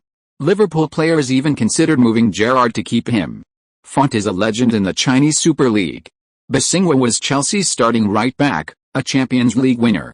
Deng Kai was very confident in this lineup. Kai, hurry up, we need to catch our flight. The end of the UEFA Youth League final marked the end of the season. Last season, Deng Kai achieved unprecedented success, winning the double. But because of the upcoming UEFA Youth Cup in the summer, Deng Kai didn't have much rest during this holiday. This year's UEFA U16 Championship is being hosted by the Czech Republic, with matches taking place in several large stadiums within Prague, the Czech capital. Because their regular training facilities were being upgraded and occupied, Portugal's U16 team simply rented a stadium in Prague for training, allowing the players to adapt to the tournament's pace and advance. Portugal missed out on last year's World Cup, prompting Figo to boldly declare his intention to lead Portugal to the European Championship. This has led to Portuguese fans paying extra attention to international competitions, including this year's UEFA U16 Championship. Even Sporting Lisbon's U15 team's high profile in the UEFA Youth League this year is due to these reasons. Compensation is something fans, especially seasoned fans, desperately need. Meanwhile, Deng Kai's parents are sending him to Prague for team training and a few days of sightseeing. Their meager salaries make this trip unaffordable. But what can they do when they have a champion son? The league assist leader bonus, best midfielder bonus, league champion bonus, UEFA Youth League best player bonus, UEFA Youth League golden boot bonus, UEFA Youth League best midfielder bonus. All these amounts combined are 2 to 3 times more than the scholarship Deng Kai received from the University of Lisbon. The nearly 6-figure prize money left Deng's parents speechless. No wonder their son insisted on playing football. This deal was too good to pass up. This was truly a prime example of how hard one studies can be useless if it's not used in football. Similarly, Cristiano Ronaldo also received a considerable amount of prize money, but far less than Deng Kai. This is because league prize money is relatively small. The main source of prize money is the UEFA Youth League, and Deng Kai has won more honors in the UEFA Youth League. So in terms of honors, Deng Kai and Cristiano Ronaldo are about equal. But as for what he actually got, well, he can only apologize to Cristiano Ronaldo. Deng's parents had a wonderful 3 days in Prague. During this time, some of the more ambitious young Portuguese players, see, Ronaldo, had already gone to their training camp. Those like Deng Kai who didn't go were a very small minority. On the fourth day, which was also the last day of Deng Kai's trip with his parents, they went to a dense forest park on the outskirts of Prague. The environment there was beautiful, and there were several beautiful ancient castle buildings. As soon as Deng's parents arrived, they held hands and admired the scenery. They were truly in love. Deng Kai was an exception. Deng Kai didn't bother the two, finding a seat nearby to receive his post-match rewards. He hadn't had time to claim his prize since the UEFA Youth League ended. He didn't need to look at the items for now. He'd accumulated a lot of super training pile and Donglong special drink. After the UEFA Youth League ended, with his high-intensity training every day, he might not even use them all by the start of the new season. He'd already planned how to torment Ronaldo this summer. Let's wear him down and see who's more persistent. Deng Kai's main focus was on skill-related items. High press. By running smarter, you can effectively increase your efficiency in high press and improve your coverage. Attack and defense metronome. Your passing ability is enhanced when attacking or defensive modes change. Precise cross. Your crossing ability on the flanks is enhanced. Your passes give teammates in the penalty area a stronger chance to score. Bung Bu turn. My ball control is like Henry's. As the first emperor of the Chinese national team, Li Yi's Bung Bu turn is an eternal classic. When you use this move, your physical strength is improved. I can't hold back.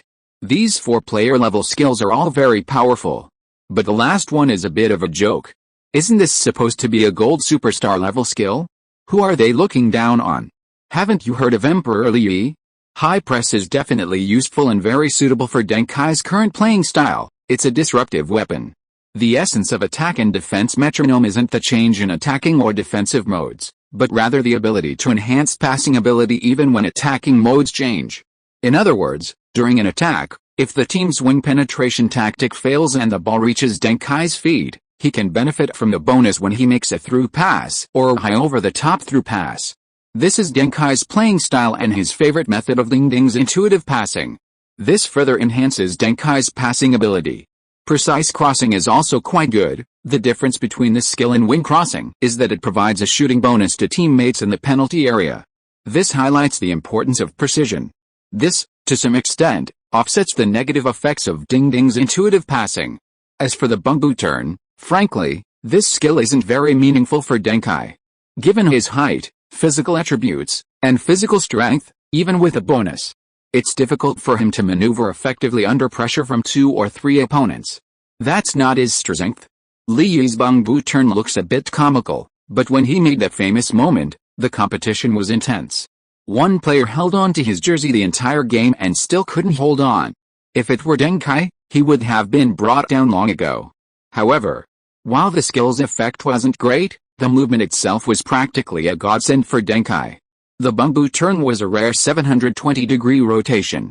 The Marseille's turn was only 360 degrees, and the Jinhu turn was a mere 180 degrees. Only the gold-tier skill, the most expensive little top in football, could rotate 720 degrees in a short time. But even Anthony, the master of this skill, rarely managed a full 720 degrees in one go. From this perspective, the Bung Bu turn, though not gold-tier, was better than gold. The turn was best with Li Yi. Imagine if Deng Kai used the little top to spin twice, triggering the opponent's defense, and then used the Bung Bu turn twice more. The 20% boost would arrive instantly. Then, after the Bung Bu turn, Deng Kai wouldn't just receive Li Yi's pass, he could break through the defense on his own and surge forward. From Li Yi to Kaká. Just thinking about it was thrilling. What? Deng Kai, who was inspecting the goods, was awakened by the faint sobbing sounds around him. He looked around. Was someone harassing a girl here? He should call the police. Deng Kai immediately followed the sound. Chapter 121 was truly a hardship for Kai. What? A 16 or 17-year-old girl was sobbing pitifully in the grove. The scene was undeniably evocative. However, her clothes were intact and her hair was neat, which reassured Deng Kai somewhat. At least it wasn't the worst-case scenario he had feared. Are you in some kind of trouble? Deng Kai asked in English. While Czech was the primary language in the Czech Republic, most young people could communicate in English. The girl immediately wiped away her tears and turned to look at Deng Kai, wary. But upon realizing he was a boy considerably younger than her, she relaxed and replied in standard American English, "Thank you for your concern, I'm fine." Deng Kai nodded. I saw you had black hair and thought you were Asian or Chinese, so I came to ask how you were doing and see if I could help. The girl looked at Deng Kai's jersey and the soccer bag on his back and excitedly asked, Are you a player? Do you play soccer? Of course.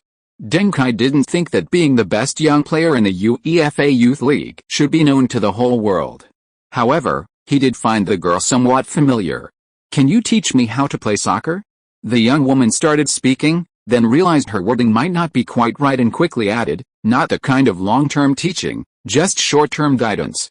I'm currently filming a movie, and there are some scenes of me playing soccer, baseball, and basketball. This is my first movie, and I hope to make every shot as good as possible. Actually, the reason I'm crying here is because I feel my acting isn't good enough and I'm slowing down the whole crew. I initially thought it was a crew member coming over, so I hurriedly wiped away my tears. Deng Kai looked at her slightly smudged makeup and expressed his understanding.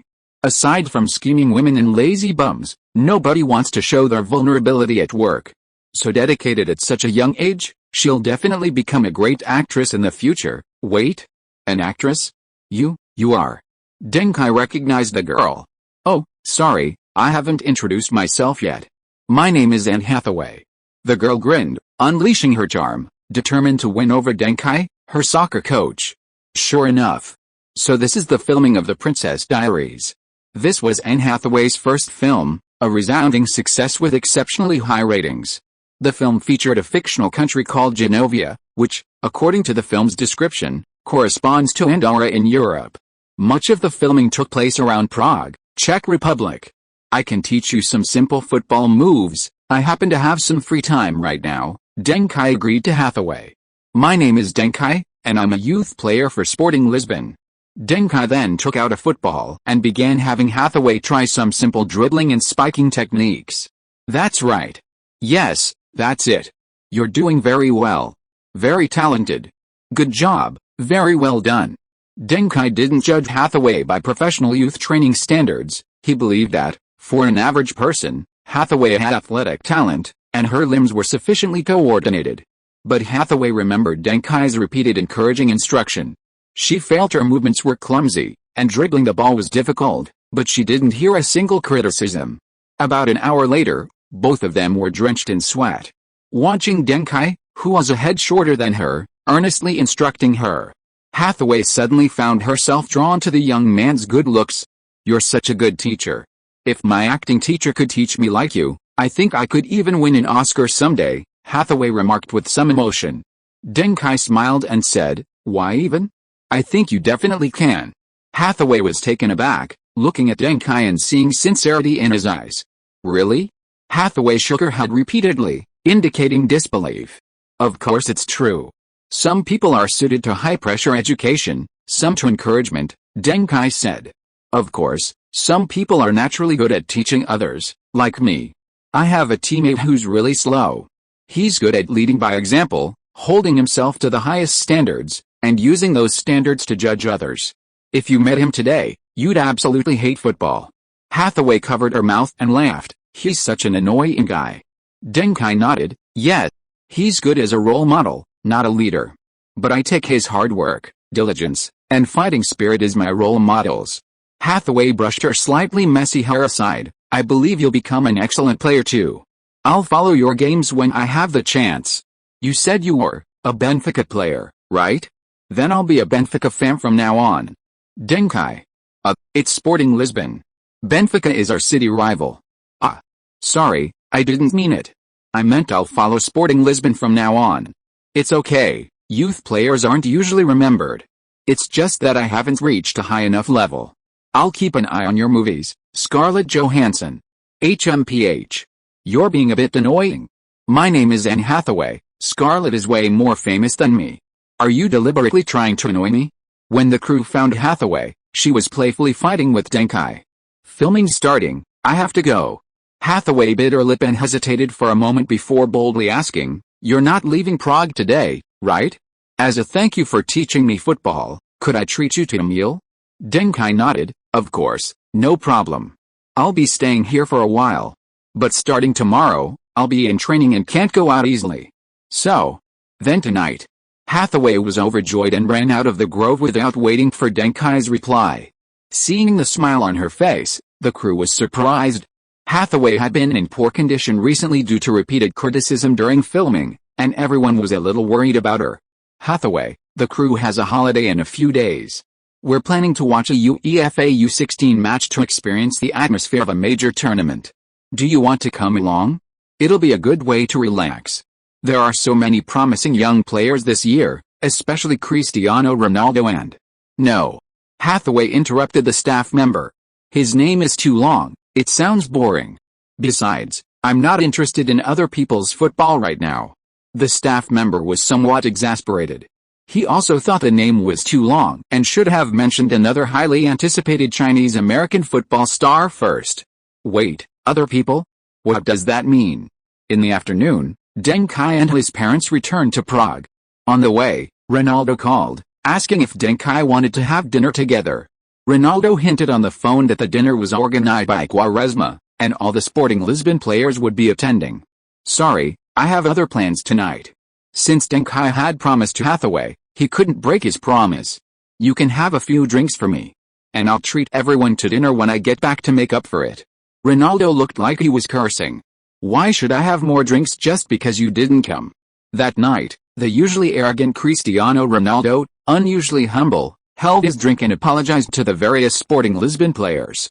Kai's mother is feeling unwell, he has to take care of his family and can't leave.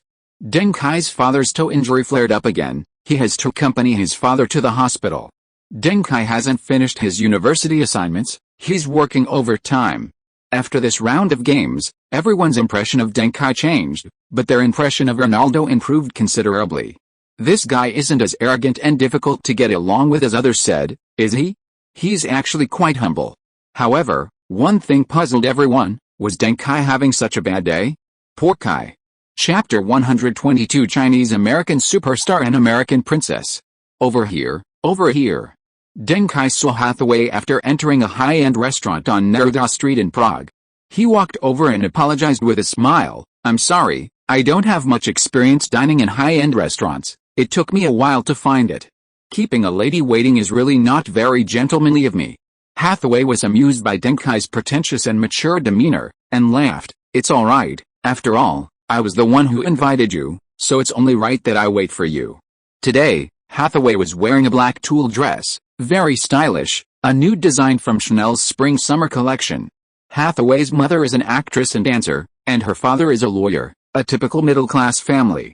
She had previously acted in a TV series with good results, making her a minor celebrity, so she paid attention to her clothing. In contrast, Deng Kai was wearing a red and green Portuguese-style football training jersey, which looked somewhat casual. After sitting down, Deng Kai kept talking. You look really good today, especially this dress, it suits you perfectly. As soon as he said this, the waiter next to him nodded repeatedly. This kid is definitely a pro. Saying you look great today when talking to a girl is like the solution in a math problem, it's not very useful, but not saying it is absolutely necessary. This dress suits you perfectly is the answer a girl definitely wants to hear. Because for a pretty girl, praising her as a person is meaningless, that's common knowledge. You need to say something different. Praising her dress in this situation shows both that the dress looks good and that she has good taste and made the right choice. Thank you for the compliment. You look great today too, but I think that's because you're naturally handsome. Hathaway smiled elegantly, giving a perfect answer. Praising a guy by saying he dresses well is useless. You need to praise his inherent handsomeness. Every man in the world thinks he's handsome, the only difference is whether he wants to put in a little effort. Handsome guys who agree, please like this post. No need to thank me, it's what I should do. I have to do justice to this feast. Deng Kai took a sip of his drink and explained briefly, I have to report to the team after dinner, and I'm afraid I won't be able to get into the training base if I'm not dressed like this. So I invited you to dinner just to hear you praise me. Hathaway feigned anger, but was actually relieved. Any man wearing sportswear on a date will give off a feeling of being undervalued, unless your next activity is sports. But if he squeezed in time to have this meal with you while reporting to the team, then it's understandable. Isn't that right, Ms. Actress? After Deng Kai finished speaking, Hathaway couldn't hold back anymore and laughed heartily. But neither of them noticed that during their meal, someone was taking pictures like crazy on the rooftop across the street. We got it. We finally got it. Several entertainment paparazzi exclaimed excitedly. Gary Marshall is the best director of teen romance films, and most people have high hopes for his latest film, The Princess Diaries. Many excellent young actresses competed for the lead role, but it went to Anne Hathaway. We originally intended to shoot some behind-the-scenes gossip, but we unexpectedly caught Anne Hathaway on a date with her boyfriend. Although this material might not be valuable now, her fame will definitely increase after the film's release. And then this will be worthwhile. But Anne Hathaway has terrible taste. This guy isn't even as tall as Hathaway, is he? He showed up on the date wearing only a sports jersey. That's too casual. Is he just playing around with Hathaway? Doesn't he value her? Is he a rich kid? How can he be so confident? Hathaway is the dream girl of many American boys. On the same rooftop, the Sun reporter, unable to tolerate the other party's unprofessionalism any longer, said to the paparazzi while snapping photos of Deng Kai, "Brother, don't talk nonsense if you don't know. Do you know what jersey he's wearing? That's the official training jersey for the Portuguese U16 national team this year. That's for national team players. Outsiders can't buy it at all." The Sun reporter abruptly stopped. The paparazzi, however, were already intrigued. "Brother, are you also photographing Hathaway? How about we exchange some information? We're reporters from the US, we won't steal your business. Also, what do you think this guy does?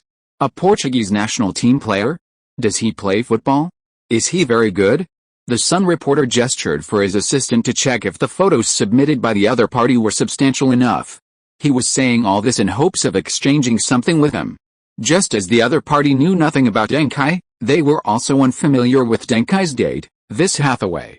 To report a truly sensational story, they needed to dig deep. Is the Sun's enduring popularity really just due to its nude models on page 3? Well, it really is. Soon after exchanging information, the American paparazzi were stunned. Hathaway's boyfriend was 3 years younger than her. A woman 3 years older than her, a golden opportunity? A Portuguese youth national team player. A star duo from Sporting Lisbon. Best midfielder in the Portuguese U15 League. Best player in the UEFA Youth League. A specially recruited prodigy from the University of Lisbon. The football Kaiser. The true architect of Manchester United's treble. A player of Chinese descent. So many highlights. In comparison, Hathaway, besides her stunning beauty, didn't generate nearly as much buzz as Deng Kai. This is a treasure. The Sun reporter also remarked that European models still couldn't compete, losing out to American Disney princesses. Deng Kai, almost inseparable from Cristiano Ronaldo, actually went to Hathaway's date alone this time. This is definitely a sign of romance. Early love in the football world. Isn't that wonderful enough? Finally, the Sun can shed its vulgarity and report on genuinely pure love stories. Touching. Both parties expressed satisfaction with the collaboration and filming continued. Shortly after, Deng Kai and Hathaway finished their meal. They walked briefly along the roadside, without any physical contact. Deng Kai wasn't the type to be clueless about maintaining appropriate distance with women. Hathaway, on the other hand, seemed a little downcast as they walked, as if her expectations had been dashed. Afterwards, Deng Kai took Hathaway to the hotel where the film crew was staying, then took a taxi to the training base. When he returned, Cristiano Ronaldo was vomiting outside his dormitory. Deng Kai was momentarily moved. "You actually drank so much for me?" Deng Kai approached Ronaldo. "No, that's not it," Ronaldo said. "I just didn't expect that drinking too much Coke would make me throw up. Ugh." Deng Kai quickly turned around to keep his distance from Ronaldo. "How have you been lately? Your form hasn't declined, has it?" "Ronaldo, I'm at least 50% better than when I played for Atletico Madrid. You probably can't even breathe my exhaust fumes now. Hey, why do you smell so good? Is that perfume? Chanel number 5? Deng Kai rushed into the dormitory building. "Don't just pick up a word and use it randomly. Don't drink Coke number 5 anymore." Ronaldo followed, because Coke can easily cause professional players to have calcium deficiency and fractures? No, because Coke kills hormones. Deng Kai went into the dormitory and put down his things. He shared a room with Ronaldo. No, you went on a date with a girl?" Ronaldo, fearful of Deng Kai's words about killing hormones, sniffed the air. "No." Deng Kai habitually denied it. "Really not? Really not? You didn't go on a date with a girl?" "Yes. The next day, A wad of newspapers woke Deng Kai up. Cristiano Ronaldo stood beside Deng Kai's bed, practically bursting with anger. "Is this what you mean by not going on dates with girls?" Deng Kai, still half asleep, opened the newspaper, and the first thing he saw was the headline: "New Portuguese-Chinese superstar Deng Kai and Disney Princess Hathaway on a late-night date." The two strolled along the street. No physical contact occurred, a pure love story.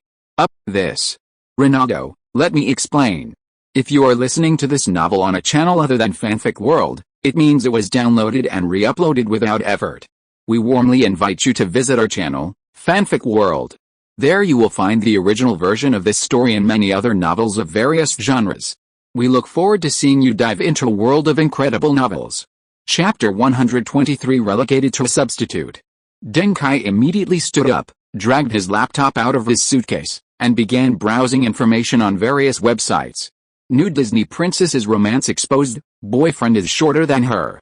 Los Angeles Daily News, this boyfriend is no simpleton. Hathaway falls for younger football star, who won 2 Champions League titles this year. Who is Deng Kai? Champions League Youth Player of the Year. Ferguson's most promising young player. The next Beckham. Sky Sports, a young star falls for a young footballer. Hathaway's appearance may affect Deng Kai's performance. The Times, Deng Kai's position in the national youth team is already uncertain. His new girlfriend will likely affect his image in the coach's eyes. 442. Deng Kai, born in 1985, is too young. While early romances are common in England, excessive indulgence affects height development. This is scientifically proven. He must maintain a proper distance with Hathaway. Record, is Deng Kai really going to become an American prince? Our special correspondent Jang Yunzu has gone to Prague. More exclusive news will follow. Please stay tuned. The football and entertainment media were in an uproar. No one expected that Deng Kai would be the second person this year to achieve success in both sports and entertainment. This inevitably brings Deng Kai and Beckham together, as Beckham was the first this year to achieve success in both fields. Beckham, having just won the treble, announced his upcoming wedding to Victoria Beckham. Deng Kai then became embroiled in rumors with Hathaway, who also hails from the American entertainment industry. This guy isn't really a Manchester United fan, yet he embodies the Manchester United legacy. Manchester United's style of play has always been like this. If you judge Manchester United with the same standards you used to admire Barcelona, you won't appreciate any of their players. That's why the moderators of the Manchester United forum criticize every single player. Deng Kai explained this to Ronaldo at the time. He and Hathaway had just met, and she invited him to dinner out of gratitude. If he refused, how heartbroken she would be. He and Hathaway might be friends, but they were definitely not a couple at the moment. Ronaldo accepted this explanation, but then seized on the fact that Deng Kai had stood him up for a woman. In response, Deng Kai had to train with Ronaldo 3 days straight at triple the intensity before Ronaldo and Deng Kai reconciled. Deng's parents reacted very differently upon hearing the news. Deng's father said, "You did a great job, bringing glory to the country, but the child must bear the Deng surname and cannot be a U.S. citizen." Deng's mother repeatedly reminded Deng Kai that although he was growing up, he needed to take precautions. This made Deng Kai wonder what had happened between him and Hathaway. "You trust me that much?" Deng Kai called Hathaway that very day. However, through Hathaway's words, he learned that her film crew was currently under strict lockdown, almost completely cut off from outside information. If Deng Kai had called half an hour later, Hathaway might not have received the call. Clearly, Director Marshall had received the news and, to ensure the lead actress's condition, had issued a gag order. Hathaway was currently unaware of these rumors. Therefore, Deng Kai didn't say much, only wishing Hathaway a smooth filming process and stating that he would personally visit the set to discuss some matters with her after his national team's matches concluded. Hathaway was overjoyed. Could it be that they're about to confirm their relationship? Isn't it too fast? We've only gone on one date. But why is she so happy? Similar news, besides circulating in the football world, also caused a stir in the American entertainment industry. In recent years, Chinese-American celebrities have been a topic of discussion in the U.S., especially since American capital has been eyeing the mainland market for a long time. They believe the Chinese market is maturing, and it's time for sports, film and entertainment, merchandise, and various concepts to enter and reap the rewards. They've already made many attempts and achieved several successes. However, in the sports arena, despite Chinese players competing in American basketball, they haven't been able to generate significant buzz. The NBA's Asia Development Department attributes this to the fact that the current football scene in China is far stronger than the basketball scene. But football isn't a core business in the US. They plan to expand in the future, but their current focus is on promoting basketball. To this end, this year they spearheaded an invitation to several rising Chinese basketball stars, including Yao Ming, to participate in training and friendly matches in the US, attempting to generate hype. However, related news, both in the US and China, was completely overshadowed by news about Deng Kai. The Portuguese-Chinese superstar is unstoppable in China, with the national football team coach repeatedly using Deng Kai's passing techniques in internal training sessions. This isn't to say that Deng Kai is better than the current national team midfielders, but his passing philosophy is extremely advanced, and Milutinovic hopes players like Ma Mingyu, Sun Jiahe, and Li Xiaopeng can learn from it. With Deng Kai's victory in the UEFA Youth League and his guidance of Manchester United to treble, his popularity in China is currently soaring, no less than that of Yang Chen and Fan Ziyi. Chinese fans are now enthusiastically referring to Hathaway as their Chinese daughter-in-law. An exclusive interview with Zhang Yunzhu of Sports Weekly clearly presented the situation to the public. Zhang Yunzhu, are you and Hathaway in a romantic relationship? Deng Kai, no. In fact, the day the media photographed us having dinner together was the first day we met. Zhang Yunzhu, oh? Then why did you have dinner together? Did you invite her? Deng Kai, that afternoon, I bumped into her at a castle near Prague. I was playing football, and her film needed some football scenes, so she asked me for advice. As a thank you, she invited me to dinner. It's that simple. We're friends now, but it's just a pure friendship. There's no need for excessive speculation. At this stage, my focus is definitely on football, especially the upcoming European U16 Championship. Coach Viorant and I have talked, and we've reached a consensus on my position on the field, but I need to work hard towards that goal. I won't be in a relationship before reaching the officially permitted age, so please rest assured. Especially for young football fans in China, early relationships are good, but don't overdo it. The related news gradually subsided. However, some members of the Portuguese U16 national youth team still have reservations about Deng Kai's relationship with Anne Hathaway. Almeida believes Deng Kai is too high profile. Postiga expressed jealousy that Deng Kai is able to date a movie star. Quaresma, on the other hand, doesn't seem to mind, as he is dating several moderately famous young models. Mayrele shows obvious aversion to Deng Kai because after the coach announced their regular match formation, Mayrele assumed he would be a right attacking midfielder, but during training, the coach repeatedly had Deng Kai try that position, putting Mayrele in a defensive midfield role, which he didn't like. Viana is more like the team's locker room leader, able to unite everyone. His future role as Sporting Lisbon's sporting director is not without reason. Quaresma is more famous, but Quaresma and Ronaldo are similar. They are suited to be team leaders or role models, not team managers. This is commonly described as lacking emotional intelligence, or being too arrogant and unwilling to invest in developing emotional intelligence. Viana wasn't opposed to Deng Kai himself, but he didn't think head coach Viorant's two attacking midfielder formation was correct, and he didn't trust Deng Kai's abilities. Therefore, in subsequent training sessions, the team consistently failed to execute the tactics Viorant wanted. The other coaches began advising Viorant to prepare for both possibilities and revert to a two-defensive midfielder formation. Deng Kai consequently donned the yellow vest symbolizing a substitute player. It seemed he was about to become a loser, successful in love but unsuccessful on the field, much like Almeida, who couldn't compete with Postiga within the team. But unlike Almeida's deliberate targeting of Postiga or his heavy-handed attacks on other defenders during training, Deng Kai's way of self-salvation wasn't through on-field outbursts. He understood where the problem lay, so he sought to address specific issues and gain support. One word from one person is more effective than countless words from others. You need to find the right person to speak for you. So, one late night, Deng Kai left the dormitory behind Ronaldo's back and secretly knocked on Quaresma's door. Who? Quaresma's voice was somewhat drowsy. Special services, sir. I've brought all the best girls from our hotel. Before Deng Kai could finish speaking, the door opened. The two stared at each other, the air thick with awkwardness. Quaresma then realized he wasn't in a hotel, but at the training base. Where would he get special services from? It's you, Kai? I didn't hear anything. Quaresma didn't know how to explain. He'd even forgotten that Deng Kai was the one who should be explaining. Deng Kai entered the room, conditioned reflex. I understand. Quaresma immediately closed the door, afraid others would know he had this conditioned reflex. Indeed. In a place like Europe, early fame meant early wealth. Quaresma had become somewhat addicted after his first night at a nightclub, a series of double entendres, aka fat peach, but Quaresma wasn't as thick-skinned as many of the British stars. He was still somewhat embarrassed by this. He didn't know how Deng Kai knew all this. But in the upcoming conversation, he was already at a disadvantage. Specific score predictions will only be clear after the first round. Right now, it's all just speculation based on memory. Just have fun, don't go all in.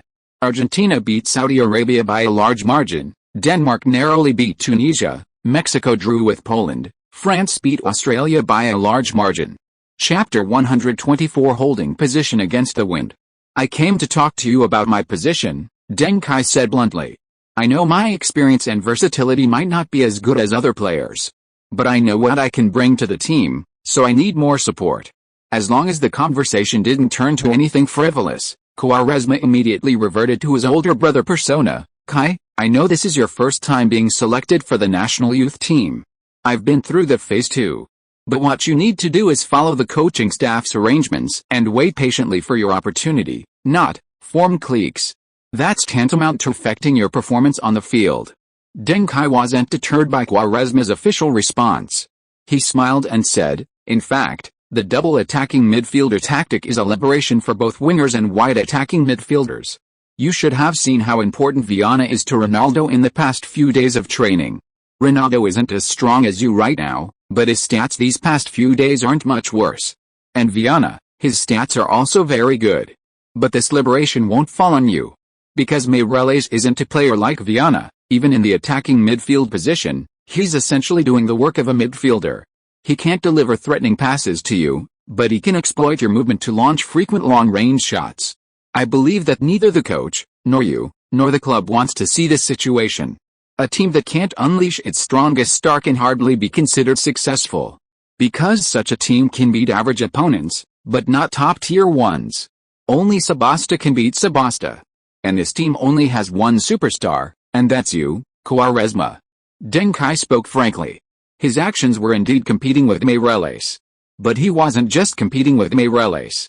Nor was he competing for the sake of competition. He was starting with developing the team's strongest attacking force. This was also what Viorent wanted to see. If this couldn't be achieved, even if Portugal U16 went a little further, it wouldn't mean much. It wouldn't mean much to Viorent, nor to Quaresma. And these two were the most important people on the team. Their opinions could override the opinions of the vast majority. Viorent wanted a brilliant run in the European U16 Championship, a spectacular performance. Quaresma wanted the overwhelming performance of a professional player over a youth academy player.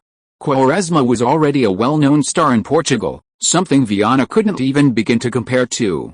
Just like Mbappe and Haaland in the U21 team, their importance clearly exceeded the combined importance of all the other players on the team.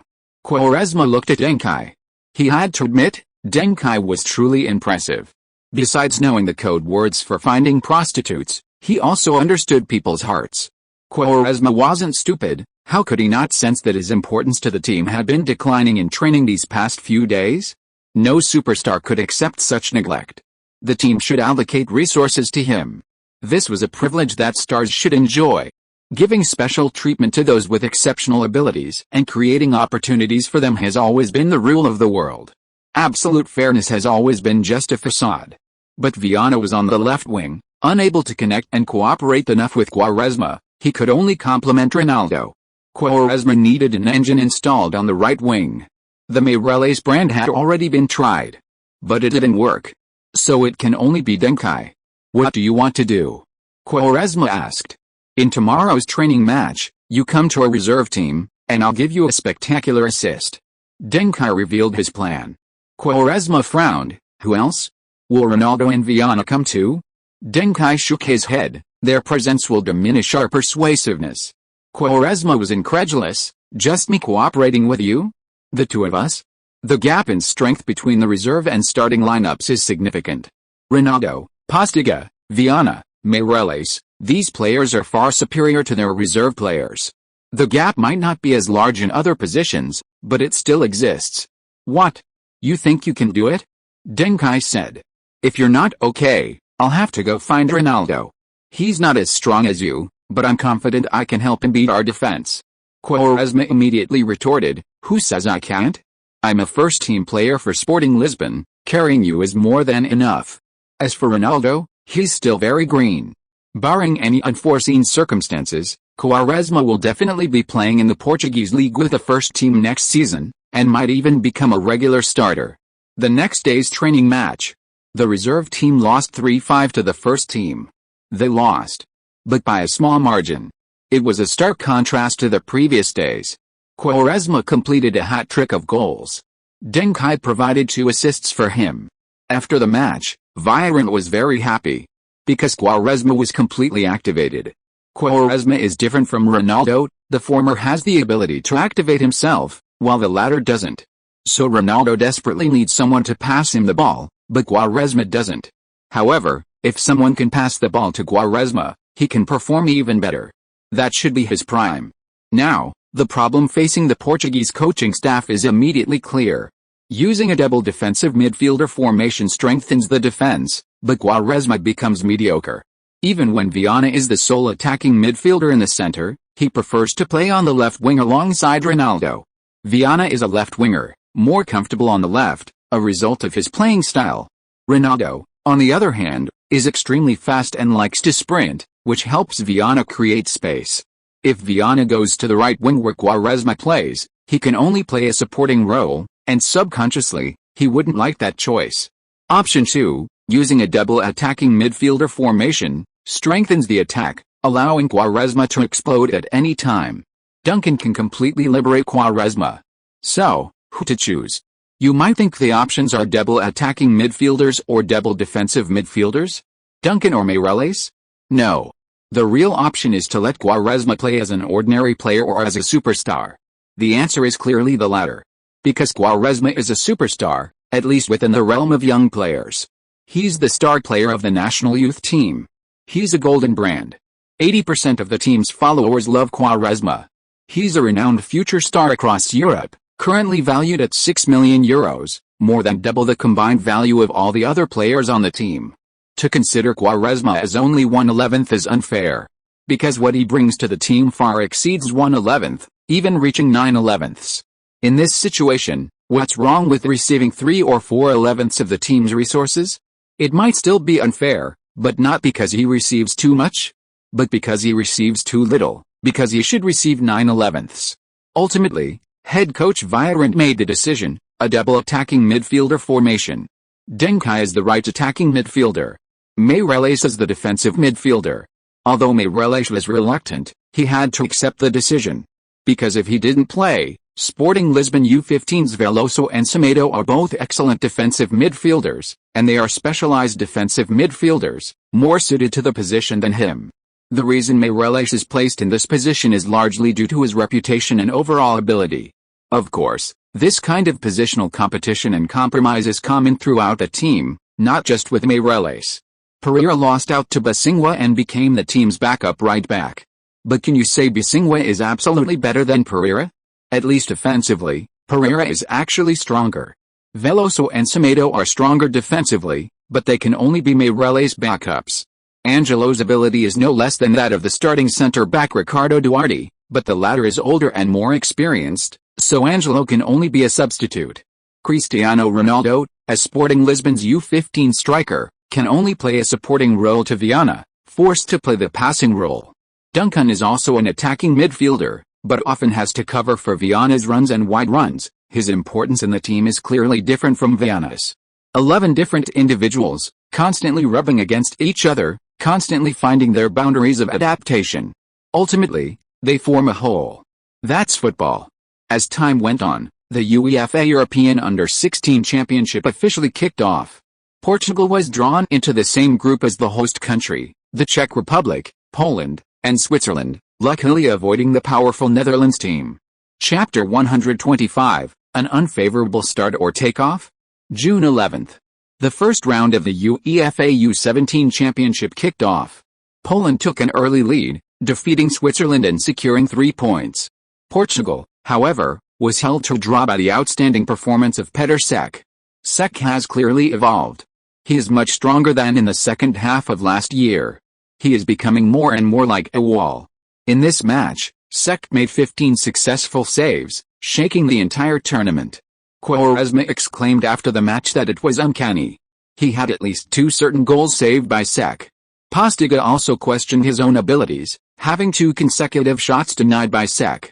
Ronaldo, on the other hand, was very consistent, having become accustomed to being caught and shot by Cech. After the match, Ronaldo was somewhat puzzled, or rather, frustrated. He himself had improved rapidly, feeling much better than when he faced Cech last season. But he didn't expect Cech to grow even faster than him. This didn't make sense. Was he inferior to Cech? For the first time, Ronaldo faced his own talents so realistically, wondering why he hadn't had this kind of self-awareness when facing Van Persie and Robben earlier. Seeing Ronaldo struggling with his mental state, Deng Kai enlightened him, because he was born in 1982, and you were born in 1985. Ronaldo, what's the difference? We've both been through 8 months, but my growth rate isn't as high as his. I'm a failure, right? I can't accept this version of myself, I need to train harder. Deng Kai, you're really not very bright. He's in the final stage of his development, and that's when his growth curve is most dramatic. 1 year is equivalent to 3 to 5 years of improvement. When you reach that age, you'll also experience explosive progress, maybe even more dramatic than him. So don't start training harder prematurely. If you injure yourself and leave lasting health problems, it will affect the height and length of your future career. Learn about health from me, put goji berries in your thermos, understand? Ronaldo nodded helplessly, understood, understand. Stop nagging, go to sleep. We have to win the game the day after tomorrow. Ronaldo's concerns were valid. This year's European Under-21 Championship group stage only has 3 rounds of matches. Each team plays 1 match at a time, unlike the Champions League format. Under these circumstances, the outcome of each match is extremely important. Poland has now gained the upper hand. If Portugal fails to win their next match, they could very well be eliminated from the competition. This is a very harsh reality.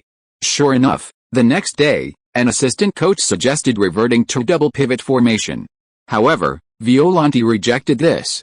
Portuguese football media began to press their advantage, questioning Violante's choice. The newspaper Bora, which has a strained relationship with Deng Kai, was particularly vocal. Bora newspaper, we don't know why Viorant chose Deng Kai, but his attempt has clearly failed. Failing to beat the Czech Republic, Portugal U16 is on the brink of elimination. Deng Kai should be dropped now. He's not suited for this level of competition. He can't support Viana well, and having Meireles give way to Deng Kai was a mistake. We admit Deng Kai has better vision, but his physique is a hindrance. A versatile midfielder like Meireles is better suited for this kind of game. Even Igor should be ahead of Deng Kai in the starting lineup. Zhang Yunzu immediately refuted Bora's points. Bora's reporters never do their research or think before they speak. Deng Kai's height has increased significantly in the past year. He's entered his growth phase. While his height isn't quite sufficient yet, he's already taller than another midfielder in the team, Igor. From this perspective, why should Igor be ahead of Deng Kai in the starting lineup? Bora, clearly unable to offer a reason, could only remain silent. June 14th. The second round of the UEFA U16 Championship kicks off. The Czech Republic defeated a strong Poland 1-0. Petr Cech saved a Polish penalty in the final moments, securing the victory for his team. He was named man of the match for the second consecutive game. Several clubs, including Chelsea, Arsenal, Manchester United, Real Madrid, and Bayern Munich, have expressed interest in Cech. Playing on home soil, the Czech Republic has a significant chance to advance. Later in the day, Portugal will face Switzerland. Hello everyone on the stage, this is Wang Jiangxiang. Today I'm bringing you the second round of the UEFA U17 Championship, Portugal vs Switzerland. Portugal and the Czech Republic drew in the first group stage match, so they absolutely need to win this one. Their lineup today is, forwards, Cristiano Ronaldo, Postiga, and Quaresma. Two attacking midfielders, Viana and Duncan. Defensive midfielder, Meireles. Defenders, Jorge Ribeiro, Jose Font, Ricardo Duarte, and Jose Bosingwa. The goalkeeper is Bruno Valle. Switzerland is a second-tier European team, and their youth team is quite strong. But to be honest, Portugal has a dream lineup this time. Quaresma leading the attack is almost like a game-changer. In the first 5 minutes, Viana controlled the midfield, establishing Portugal's offensive dominance. In the 7th minute, Duncan, who was initially just a transit point, suddenly unleashed a long pass from right to left to Ronaldo, making a long-range call. Cristiano Ronaldo was aggressively challenging for a header when he was tackled from behind, losing his balance and falling. This kind of action is common in football and is definitely a foul, but not malicious. However, in ordinary situations, such an action would likely result in injury, perhaps even a serious fall. This highlights the difference in how professional players and ordinary people define and accept physical contact. Despite the many injury-prone players in football, any player on the general population would have exceptional physical abilities. A sports medicine expert once said that the intensity of basketball lies in the player's self-examination of their bodies. Sudden stops, changes of direction, pull-ups, lay-ups, and dunks are all processes that self-destruct. The intensity of football, on the other hand, often lies in the physical challenges inflicted by the opponent. The intense physical contact, the physical confrontations, the scissor kicks, the high-flying attacks that disrupt balance, the flying knees and kicks, the kicks to the ligaments and Achilles tendons, some unintentional, some malicious. Therefore, basketball viewers might feel that football lacks the intensity, speed, and height of other sports, and the frustration of not scoring a single goal in a game can be incredibly frustrating. Those who watch football might find the basketball whistle too soft, stopping the game nearly 100 times in a single match, resulting in a disjointed and never-ending climax. Or, if too many goals are scored in a match, what's the point of the excitement? Whistle. The referee immediately blows the whistle, awarding Portugal a free kick in a good position. Quaresma is the first-choice free kick taker and penalty taker for this U16 team. It's a privilege afforded to a superstar, and also a testament to his ability. During training, at Viana's suggestion, the team held a free kick competition. It's clear that Viana has his eye on the free kick right. Deng Kai wasn't on the list this time, because he couldn't jump over the wall. Deng Kai's low shots were wasted. Ronaldo's free kicks were decent, but he didn't make the top 3. Viana was second. Quaresma was undisputed number 1. His technique is amazing. He can even use powerful shots, curved shots, and the outside of his foot to create various fancy free kicks. His accuracy is guaranteed. Sure enough, 10 seconds later, cheers erupted from the stands. End of this chapter. Thank you so much for reading until the end. Don't forget to give it a like. Looking for more exclusive content and immediate access? Subscribe to our Patreon. Remember, every like, subscription or donation encourages us to continue. Thank you all. See you in the next video.